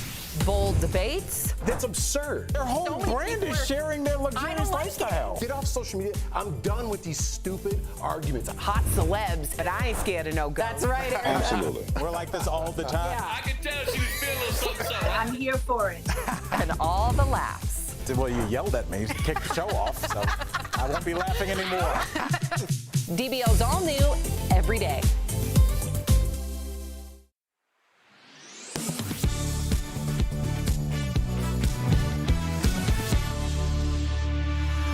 We were so into it, we forgot to reveal the final vote. So let's look at what you all had to say. There's the poll. It says 50-50 here, but I believe it was actually 55% were for it, 45% were not for it. So thank you for that. All right, now let's get to what we were going to talk about. As I'm stalling, waiting for the teleprompter to catch up with me. Okay, a lot of the country has a lot to say about what exactly happened. So millions of us have more snow and cold to look forward to. But let's keep moving with the prompter, guys. We got to move towards the story. Okay, having some technical difficulties. Okay, so I want you guys to check out this Instagram post that's gone viral. A Canadian man posted this photo showing his wife shoveling their driveway, okay? Well, he commented, quote, even after a 12-hour night shift at the hospital last night, my wife still has the energy to shovel the driveway. God bless her and all our frontliners. Time to make her some breakfast. Well, the post has sparked an online debate. Who should shovel the snow, and are certain chores more appropriate for men versus women? Let's talk about it. Okay, so Jeff, when you saw this, what did you think? Listen, my wife gets out there and she shovels the snow just like me. I don't want her to, but when there's a bad storm, the community's got to come together. My neighbor and his wife are out there. My neighbor and his wife are out there on this side. The community's got to come together. I think these like quote unquote man jobs, women jobs, I don't know if they exist so much anymore. I'm the chef in our house. I like to cook. I call myself a chef, not a housewife. It's like these terms are antiquated. I think if you could pitch in, but I don't want my wife lifting heavy things or being outside shoveling the snow or mowing the lawn. I take pride in that's a man's job, even though I just called it antiquated. It's just how our house goes. Yeah, Jeff, I think you hit it right on the head. I'm sorry to jump in, but I completely agree. There are antiquated roles, but my girl knows I do not want her taking the trash out because it's in an alley and you don't know who might be back there. She is quick to shovel snow. She doesn't mind using her physicality for anything, but I do like to step in there when I can because I know that she works hard. This picture, however, I think it's really bad optics, and I wanted to get you guys' opinion. Not that it's a woman shoveling snow, but the 12-hour shift, come on, bro, not a good look. Erica. Come on, man. Well, you know, I don't think that there are gender chores. But that being said, if I'm at home and it's snow on the ground and my husband's at home, no, I'm not picking up that shovel. I'm not picking up that shovel. And I know that Al walks it like he talks it, because just yesterday we both had dry cleaning to take out. So we're leaving the studio and I was holding my dry cleaning and like a coffee or something else, and Al like stops me down and takes everything out of my hands, and I'm like, what are you doing? And he's like, why are you carrying all this stuff? And I'm like, Al, I can carry my own stuff. And he's like, if Marcella, my grandmother, saw me walking next to you and you were carrying all this stuff, she'd be rolling in her grave. And like, I think that there's a sense of, if you are more able, because I was struggling, so I do appreciate you, Al. But if you're able to help someone who might not be able to necessarily completely help themselves in that moment, or you're more able-bodied for whatever reason, then yes, I do think that is the appropriate thing to do. And Al, I appreciate you taking all my stuff and bringing it to my car. I love you, girl. Love you too. Al, I have some dry cleaning on my desk. I got your back. I don't. Coming up on DBL, making friends later in life. Why does it get harder and harder to meet people as you get older? We're going to talk about that coming up next. Are you 50?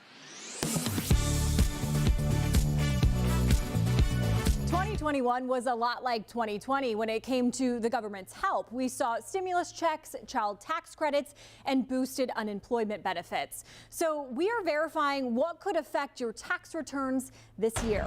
Our sources for these answers are CEO of Alloy Wealth, Mark Henry, and the IRS. The first question, if you received an advance child tax credit, could that affect your tax returns? They qualified based off of 2020, but if they made more money in 21 when they actually file their taxes, they may get a surprise. They may actually owe money back to the IRS because they received that tax credit but got a raise. According to the IRS, in 2021, the American Rescue Plan increased the child tax credit for families who qualified. However, Henry says if you received more money in 2021 than the IRS was estimating you would make, then you might have to pay some of it back. Next, if you worked from home, can you claim that as a home office? According to the IRS, unless you are self-employed, you cannot write off home office expenses as deductions.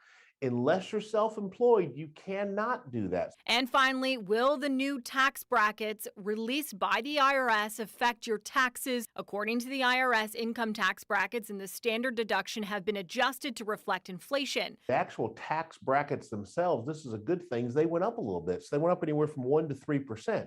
So depending upon your deductions, how much you end up taking out of your check, some people, let's say you didn't get a raise and you're going to make the same income as you made last year, you may not have to take out quite as much during the year. According to the IRS, this went into effect for 2022, so you won't see this on your tax returns this year. You'll see it affect the taxes you file in 2023. With your Verify, I'm Megan Bragg. Welcome back to DBL. So do you ever wonder why it's so hard to make friends midlife? According to one study, the average age we meet our best friends is 21. Well, typically Americans only spend 41 minutes a day socializing, and it's estimated that it takes more than 200 hours for a stranger to grow into a close friend. And I can only imagine with isolation and the pandemic, it's been even harder. Jeff, have you thought that it's been harder to make friends as you've gotten older? No, I think it's harder to get rid of some of my old friends than it is to make new ones. That's what I'm trying to do as I get older. You're trying to cleanse.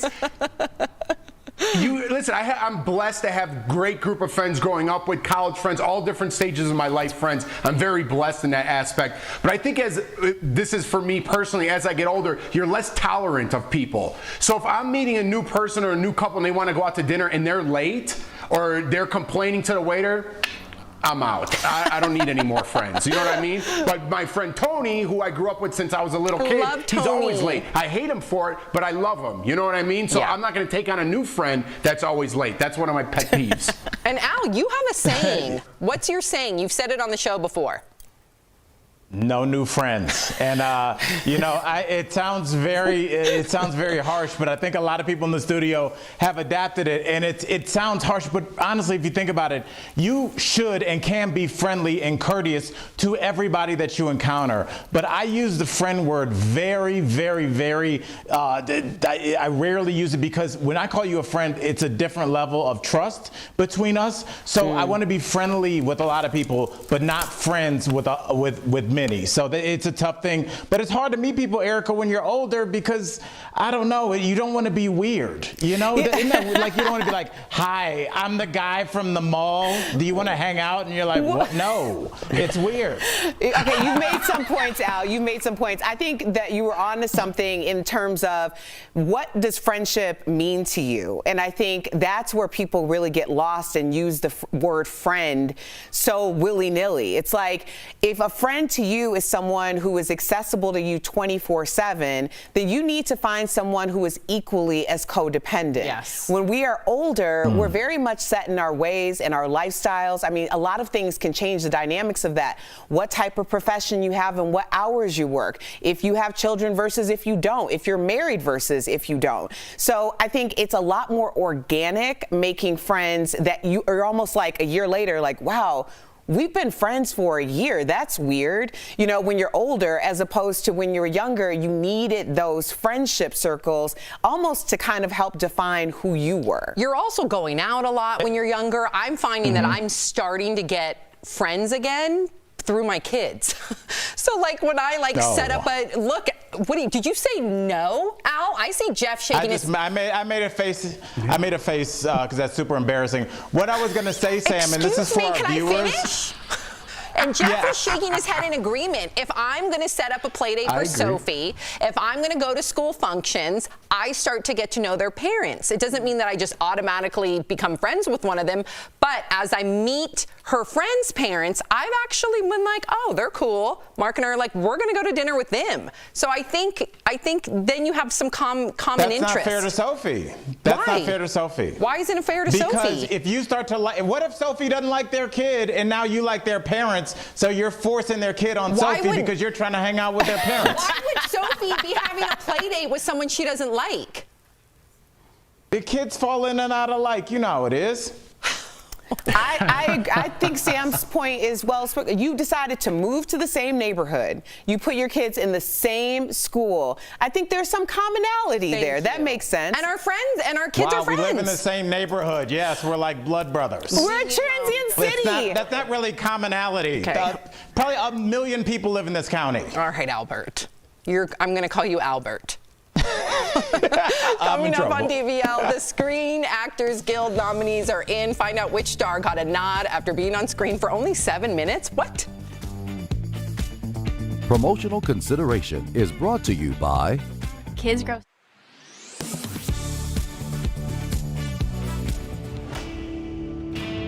The CDC says Omicron is now the dominant COVID strain in the U.S., causing surging metrics on par and even surpassing last year's peak.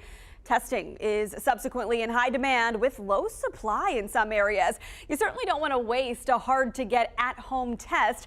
So let's verify. Is it true the optimal time to test for Omicron is 5 days after exposure for most accurate results?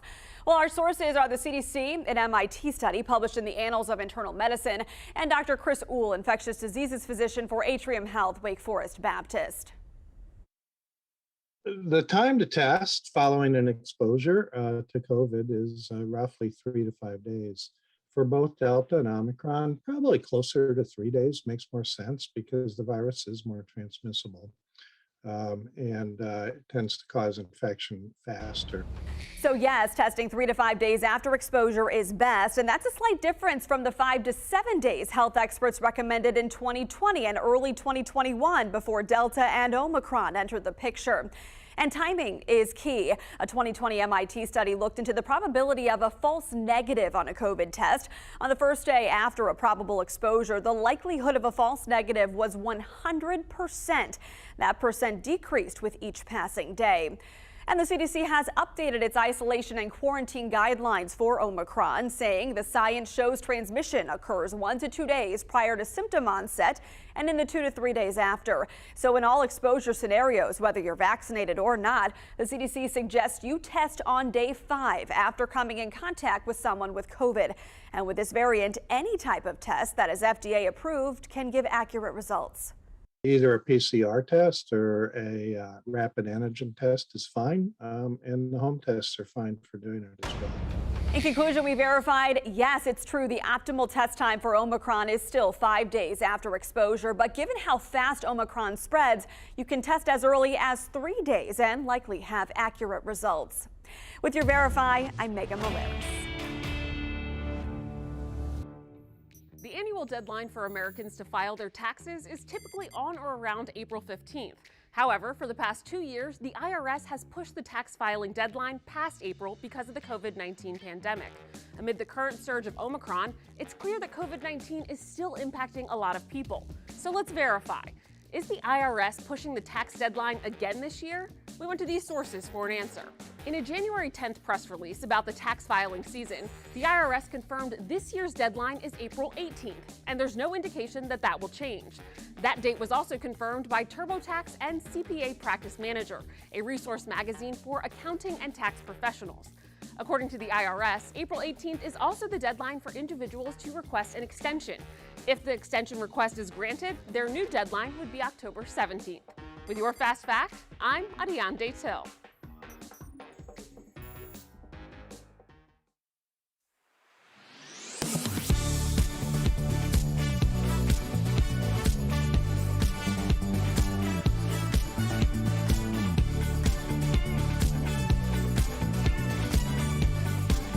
Today, we want to honor 60s music icon Ronnie Spector, who has died at the age of 78. Her family said she passed yesterday after a brief battle with cancer. And of course, she rose to fame with her group, the Ronettes, under the guidance of music producer Phil Spector, who Ronnie later married. The group became wildly popular in the UK and opened for the Beatles in 1966. She launched a solo career and had a hit with the Eddie Money song, Take Me Home Tonight, in 1986. Ronnie kept performing into her 70s. May she rest in peace.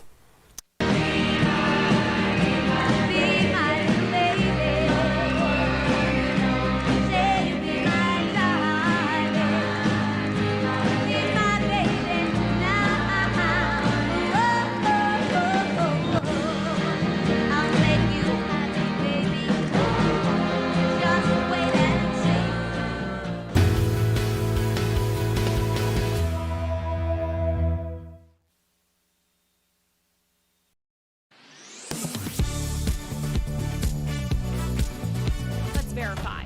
Our sources: cardiologist Dr. Pyle Coley, South Carolina Department of Health and Environmental Control, also known as DHEC, and the Cleveland Clinic. DHEC advises people who have had close contact with someone with a confirmed case of COVID-19 to test at least 5 days after the contact whether or not they have symptoms. Some doctors suggest getting it done sooner. If I have been potentially exposed to somebody, for example, with travel, you want to wait 2 to 3 days after that exposure, and you want to use a PCR test, which is very sensitive. The key is which test you are using. Dr. Coley says a PCR test is the most accurate when it comes to people who do not have symptoms. Those are analyzed in a lab. According to the Cleveland Clinic, the test is so sensitive, it can detect small amounts of virus material.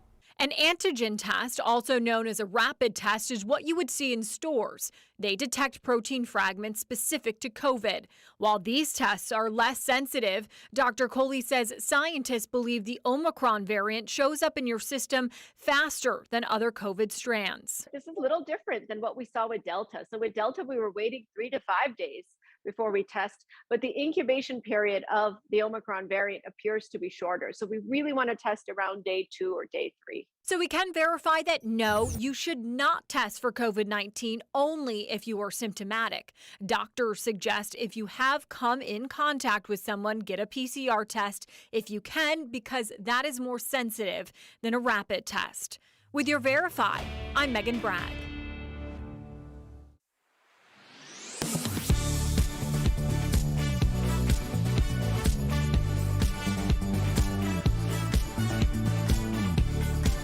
This is Daily Blast Live. We're talking about what you're talking about. Oh my gosh. Are you insane? This is a sham. No. Y'all just stop. Finally here. Drum roll. Welcome to DBL. Jeff and Al joining us from home. All right, so we're going to begin with a big celebrity engagement and then also a breakup. A really tough breakup to hear. First, Machine Gun Kelly got down on one knee and proposed to Megan Fox. She posted the video on Instagram, ending her post saying, quote, "Said yes, then we drink each other's blood." Okay. Well, on a sadder note, after nearly 5 years of marriage and 17 years together, Jason Momoa and Lisa Bonet are calling it quits. They released a joint statement saying they announced the split so they can go about their lives with dignity and honesty. They added that the love between them carries on and they remain devoted to their children. Erica, I saw you shaking your head while I was reading that. Yeah, I mean, I heard the news and I was like really bummed about it. And then I remember like, I don't know these people, but it really tells you like when you're bummed about someone's breakup, like the type of energy that they exude, and not only as a couple, but as individuals. So, you know, it seems very amicable and hopefully it remains that way. And I just think it's sad anytime love is lost in that way. Me too. And I do, full disclosure, personally know this couple. And I've not also full disclosure, I've not talked to Jason in a few years, but when I did see him and Lisa, she goes by Lilikoi, but Lisa together, they had so much love and appreciation for them. Neither of them have egos. They always involved Lisa's ex, Lenny Kravitz. So if this is the couple to have the wherewithal to cohabitate, to have a blended family, this is the couple to do it successfully. So I can only imagine that they're going to make sure that their two children are taken care of and that they're going to go off on their separate ways with love and compassion if we could all learn from them. Because I can guarantee you they're going to do it right. What are you thinking, Jeff?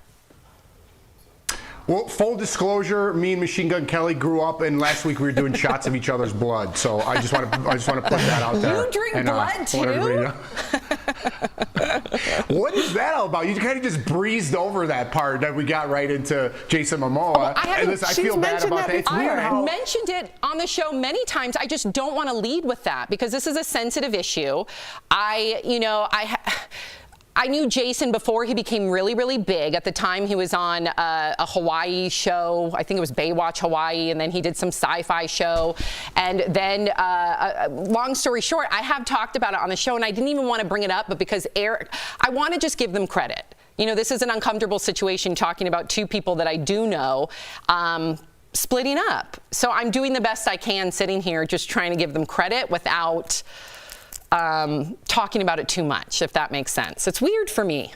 Yeah, and I was trying to make a joke and lighten the whole thing up. I wasn't like trying to question that at all. I was just saying it's weird how people put so much investment in their own lives into like celebrity or other couples' relationships, whether they make it or not. We talk so much on this show about other people's relationships and how let down people are personally in their personal life, like if it doesn't work or they did someone dirty. It's a weird connection, celebrity to person, right? No, you're right. Al, you feel like you know them, right? Even if you don't personally know them, you feel like they're your best friend in your head, as Wendy Williams always says.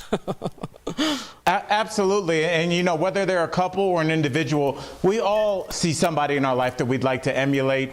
Jeff, I know you listen to a lot of motivational speakers. I know a lot of people feel that way about Beyonce, feel that way about J-Lo, felt that way about Kobe Bryant, still do. So we all find somebody or a couple to feel that way about. My thoughts on this is, Erica, and I understand you being bummed about them breaking up, but I keep trying to look at relationships differently. Instead of looking at it's a failed relationship unless you guys live together your entire lives and die as just a couple.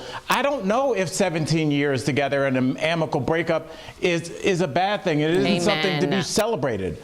Like, you guys had a good run, and like, to stop looking at everything in these absolutes, like either we get married and we die on the same day, or just like, hey, we had a good run, 20 years, we kind of grew apart, but we had a beautiful family, kids are grown up, and now I'm gonna go do this and you go do that, but I support you. I think that's a beautiful thing, and I think most relationships will kind of ebb and flow, and I think sometimes you're married to those people. Well said, Al.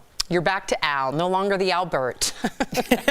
Yay! On the celebrity dating front, Kanye West and his ex, Kim Kardashian, were spotted on two very different dates with their new flames. So first, let's start with Kanye, okay? So Kanye West was seen getting cozy with his new lady, Julia Fox, in LA, along with Floyd Mayweather and Madonna. Yeah. They also posed for this group shot with the Material Girl and former boxing pro. Meanwhile, Kim and Pete Davidson had a much more low-key date. They were seen grabbing pizza in LA and later got some ice cream at a Rite Aid. Okay, Jeff, what do you think about these two very different, almost like dueling dates? Look, I got to tell you, this might not seem like a lot to talk about celebrity investments and relationships. Look at me.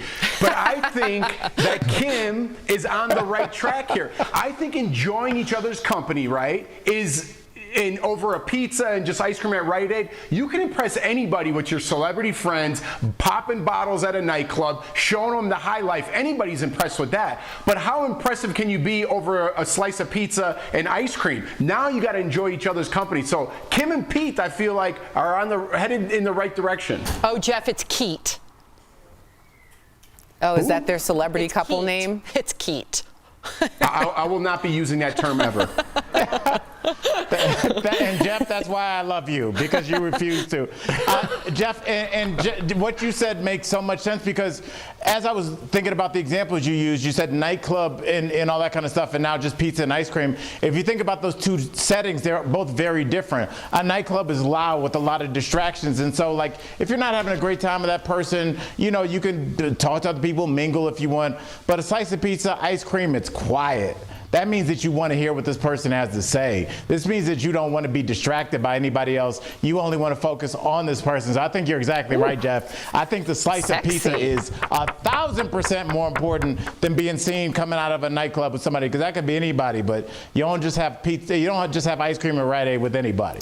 Okay, you can prioritize the importance of both of those things all you want, but the truth is you need a little of both.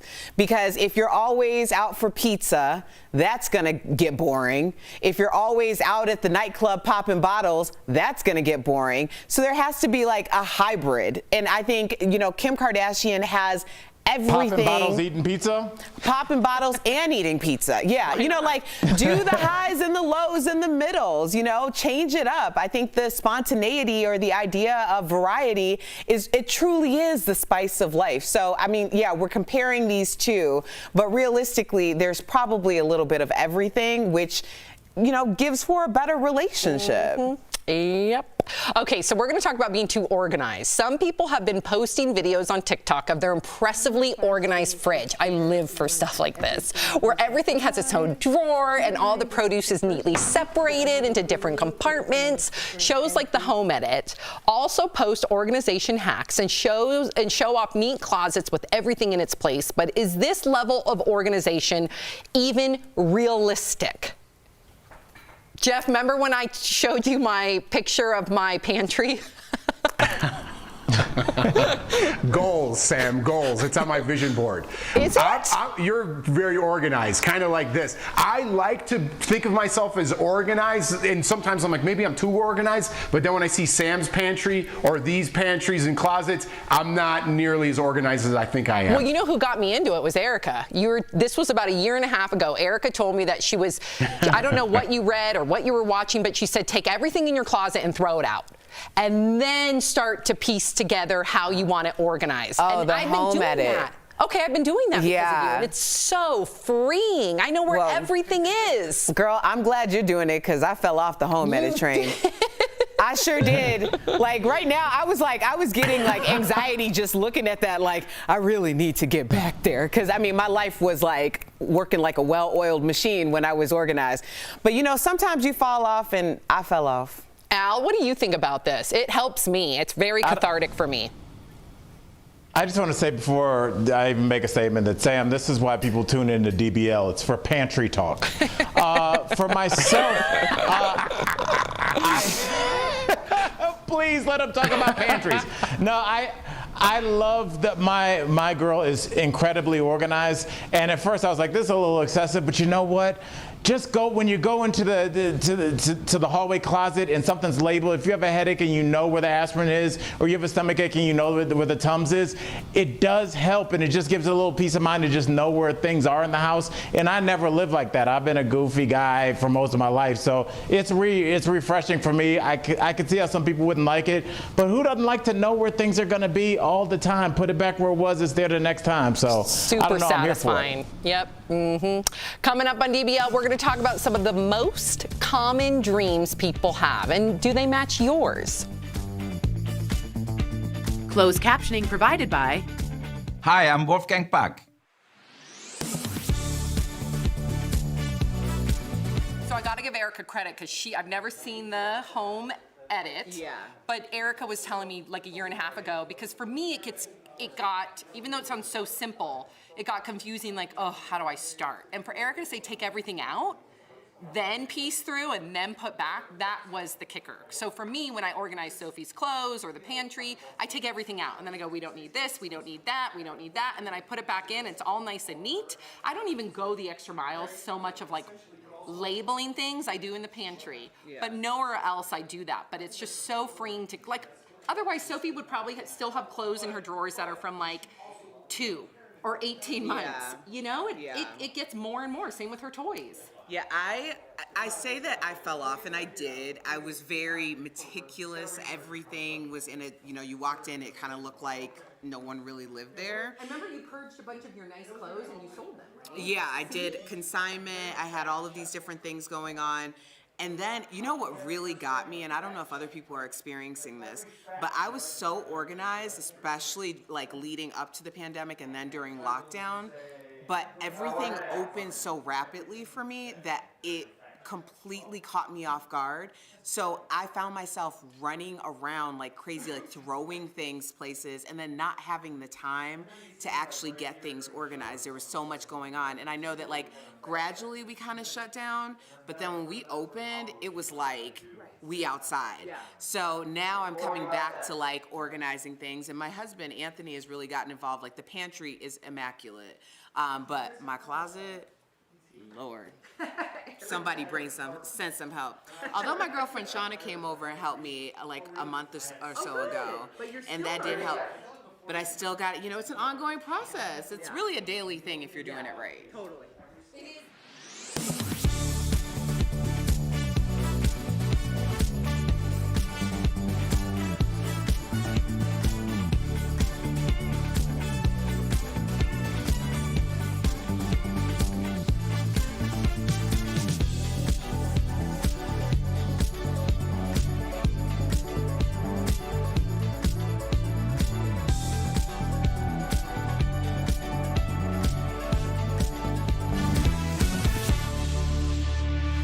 Welcome back to DBL. Are you someone who remembers their dreams? I feel like Erica is. Well, according to a survey conducted by Census Wide, the 3 most common dreams in the U.S. are about falling, being chased, and sex. Turns out dreams about sex are the most common in the cities that get the least amount of sleep. Interesting. So people in Phoenix, Arizona are dreaming about sex, falling, and flying. Sleepers in Washington, D.C. dream mostly about their partner's infidelity. Uh-oh. And apparently people in Los Angeles seem to only be dreaming about sex. Jeff, are you one? I know you write things down. Are you one to record your dreams? No, and you know what? I have a hard time remembering my dreams too, unless I immediately wake up and somebody like asks me what I was dreaming about. Otherwise, I forget them. But I do have reoccurring dreams that I do remember of always not being prepared or forgetting something. And I know we had dream analysis experts on the show, but it's weird how I always go back to I'm not prepared enough. And I don't know if that's a reflection of my life. I'm sure it is somehow, but those are the ones I remember. Al, do you remember your dreams? And if you do, what's like a common theme? Yeah, I mean, mine are all about sex, and I get up and I write them down immediately. It's called the Red Shoe Diaries. It's right next to my bed. No, I usually dream, and Jeff, I don't know if this is like from entertainment perspective, I have the unprepared dream too, and mine would be I kept having this dream for a couple years in a row where I would be like on a Tonight Show kind of show doing stand-up, and you know they call your name, and I couldn't find the crease in the curtain to walk out. Whoa. And so I could hear them calling my name, but I couldn't find which side to go out or go out the middle, and I never could find it. So that was like my weird panic entertainment dream. Yeah, that's anxiety. We gotta unpack that, Al. Right. Like I've had that one like at least 10 times, Erica. Yeah, we gotta unpack that. There's something there. Erica, you remember your dreams. A lot of times I do. I'll write down certain things. If I wake up and I'm like, oh, that was a message, that's something I need to keep with me, I'll write it down. A message, you guys? Do you see the difference between Erica and us? Have any one of you ever woken up going, that's a sign, that's a message, and you write it down? Have you, Sam? I wake up, No. I'm like, oh my God, thank God that wasn't real. I want to. I want to get messages. No, there's just certain things I feel like you kind of tap into in your, subconscious. And I also believe that, I've been very honest with the idea that I believe that there are messages coming from like whatever you believe in, angels, spirits, gods, deities, whatever you believe in. And I think that when you're sleeping, you're in the most open mindset to receive a lot of those things. So yeah, I've written a lot of things down, and also it's crazy when it comes to fruition. I think that's beautiful, but Al, sex Sam, dreams are the most common. I I want to know if you guys have sex dreams. I don't. First of all, Yes, stop calling them you sex do. dreams. That's like very strange. I don't have sex dreams. I think that's weird. And also, like, I don't know if I can take a message from my dreams. Are you guys' dreams random? Mine don't like come in this linear. Mine are like, but are they random? I'm supposed to give my Al? old principal a shoe. I Are don't they know. random? First of all, I Al, think so. don't I think stigmatize if you sex yell at it, dreams. it's- The fact that you're stigmatizing sex dreams is a problem. It's not weird. It's the most common No, thing. you're calling them sex dreams and you're taking all the sensuality out of it. Stop yelling sex dreams. Let's talk about pantries. Well, in all fairness, Sam is from California, where they dream about sex the most. We got to find out what they dream about in Ohio. For you, Al. That's right. Well, we all know his weird Pantries. curtain dream. You have a weird, reoccurring curtain dream. I always have my swimming dream where I'm not swimming fast in a pool. So that's obviously some sort of like panic also. We all have like that current. There's also some video of that. You mean you? When I raced you and you ended up walking to the finish line? Yeah, exactly. We have that on tape. We'll be right back. At Leaf Filter, we're on a never.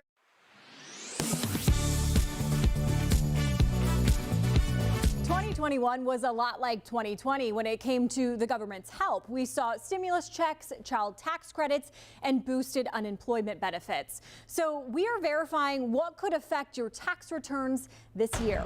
Our sources for these answers are CEO of Alloy Wealth, Mark Henry, and the IRS. The first question, if you received an advance child tax credit, could that affect your tax returns? They qualified based off of 2020, but if they made more money in 21 when they actually file their taxes, they may get a surprise. They may actually owe money back to the IRS because they received that tax credit but got a raise. According to the IRS, in 2021, the American Rescue Plan increased the child tax credit for families who qualified. However, Henry says if you received more money in 2021 than the IRS was estimating you would make, then you might have to pay some of it back. Next, if you worked from home, can you claim that as a home office? According to the IRS, unless you are self-employed, you cannot write off home office expenses as deductions.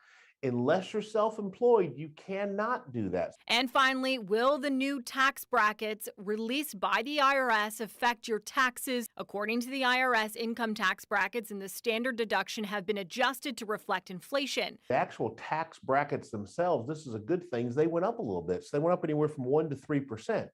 So depending upon your deductions, how much you end up taking out of your check, some people, let's say you didn't get a raise and you're going to make the same income as you made last year, you may not have to take out quite as much during the year. According to the IRS, this went into effect for 2022, so you won't see this on your tax returns this year. You'll see it affect the taxes you file in 2023. With your Verify, I'm Megan Bragg. It's that time of week again. We've got some incredible products at prices you don't want to miss from our friends at Morning Save. Check it out. All right, Steph, what do you have for us? Hey, Tori, I have got some wonderful products and even better deals, and I can't wait to share them with you. So first up, we've got the Kivol Vigo Air HD3 Cool Mist Humidifier. So this deal includes one humidifier, and with this you can humidify your home and soothe your dry skin. Brilliant. The best bit? It's super quiet and it has a runtime of 75 hours, so you don't have to worry about noise while you're sleeping or having to refill the machine, which is a big deal. Yeah. And thanks to its advanced ultrasonic technology, you won't need any expensive filters, so it's going to save you time and money. This is going to be pricey, I feel like. Well, normally it's $100. Yeah. But we've got it for only $29, saving everyone at home 71%. This is a must, guys, right by the bed. It will save you for winter. Great price. And you know what? Also, yes, it's very dry, but it does wonders for your skin. It really I'm a big believer. Now, Tori, this deal is all about your health and wellness. We've got the Vermi VG3 Round Sport Mode Smartwatch. Oh, wow. Check this out. So this deal will include one watch with one charger. And as we make our New Year's resolutions, a little accountability, well, it doesn't hurt. And this watch will alert you to calls, texts, notifications. It will track your activity, your steps, heart rate, and calories. It's all included. Wow. This is compatible with Android and iPhone. You just need to download the Vermi app. And normally it's $79. Yeah, that makes sense. Yeah, but guess what, Tori? It's only $29, saving up to 63%. I love when things go our way. Good news. I just feel like this is such a great gift. I mean, and it's sleek looking, am I right? It's very, very sleek. Okay, it's good. multifunctional. Great price I love again. it. I love Price it. wizard. Now, Tori, you're going to love these little companions. It's a 2-pack of Pop Sonic LED compact mirrors. Oh, nice. So this deal comes with 2 mirrors, which I love. These are slightly oversized mirrors, so it gives you a really good view of yourself. I love that. It's small enough, though, that you can put it anywhere in like your handbag or briefcase or whatever you take to work with you. I love it. It is the perfect travel mirror. So they come with bright LED lights and have both regular and 5 times magnification, so you can get up close and personal with your skin. And normally these are as much as $60. Ooh. But right now they're only $15. Saving all of us 75%. Guys, that's a gift to you. Enjoy. Go buy this. I love them, and they're so cute. That's great with the lights. I just really need that. And then last but certainly not least, we've got Me Smooth Professional at Home Face and Body Permanent Hair Reduction System. Ooh. So the deal includes one hair reduction system, and it features a really sleek, intuitive design that fits in the palm of your hand like this.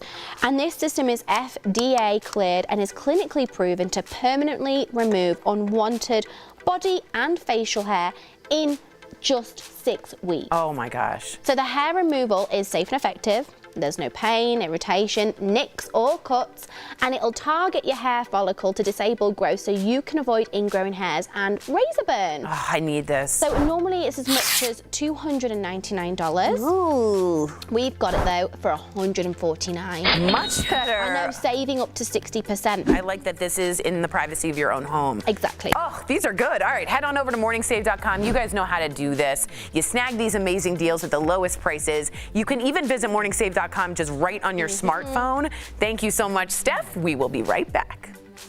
Promotional consideration is brought to you by... Are you on Medicaid or Medicare? The U.S.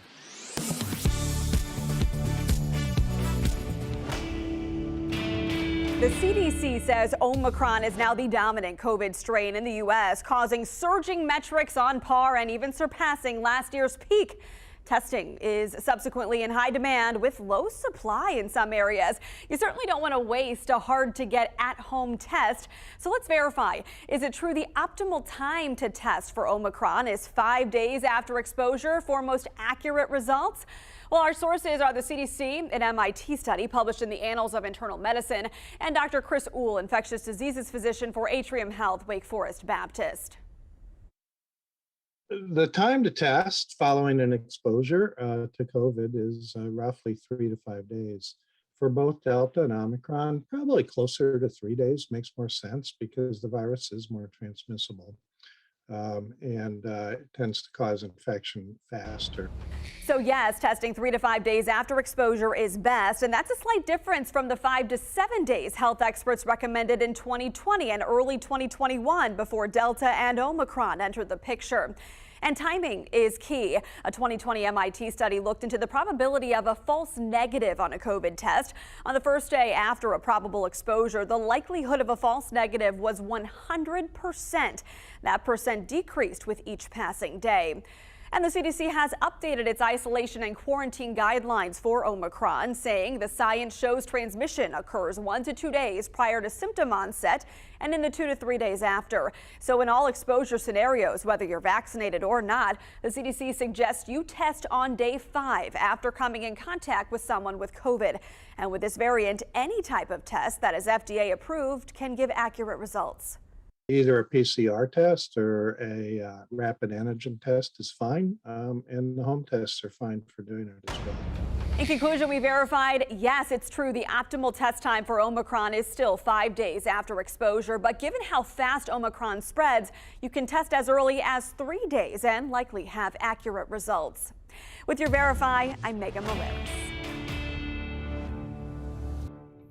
The annual deadline for Americans to file their taxes is typically on or around April 15th.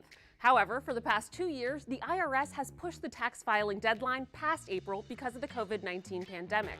Amid the current surge of Omicron, it's clear that COVID-19 is still impacting a lot of people. So let's verify. Is the IRS pushing the tax deadline again this year? We went to these sources for an answer. In a January 10th press release about the tax filing season, the IRS confirmed this year's deadline is April 18th, and there's no indication that that will change.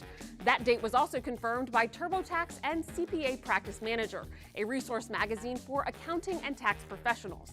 According to the IRS, April 18th is also the deadline for individuals to request an extension. If the extension request is granted, their new deadline would be October 17th. With your Fast Fact, I'm Adiane Till.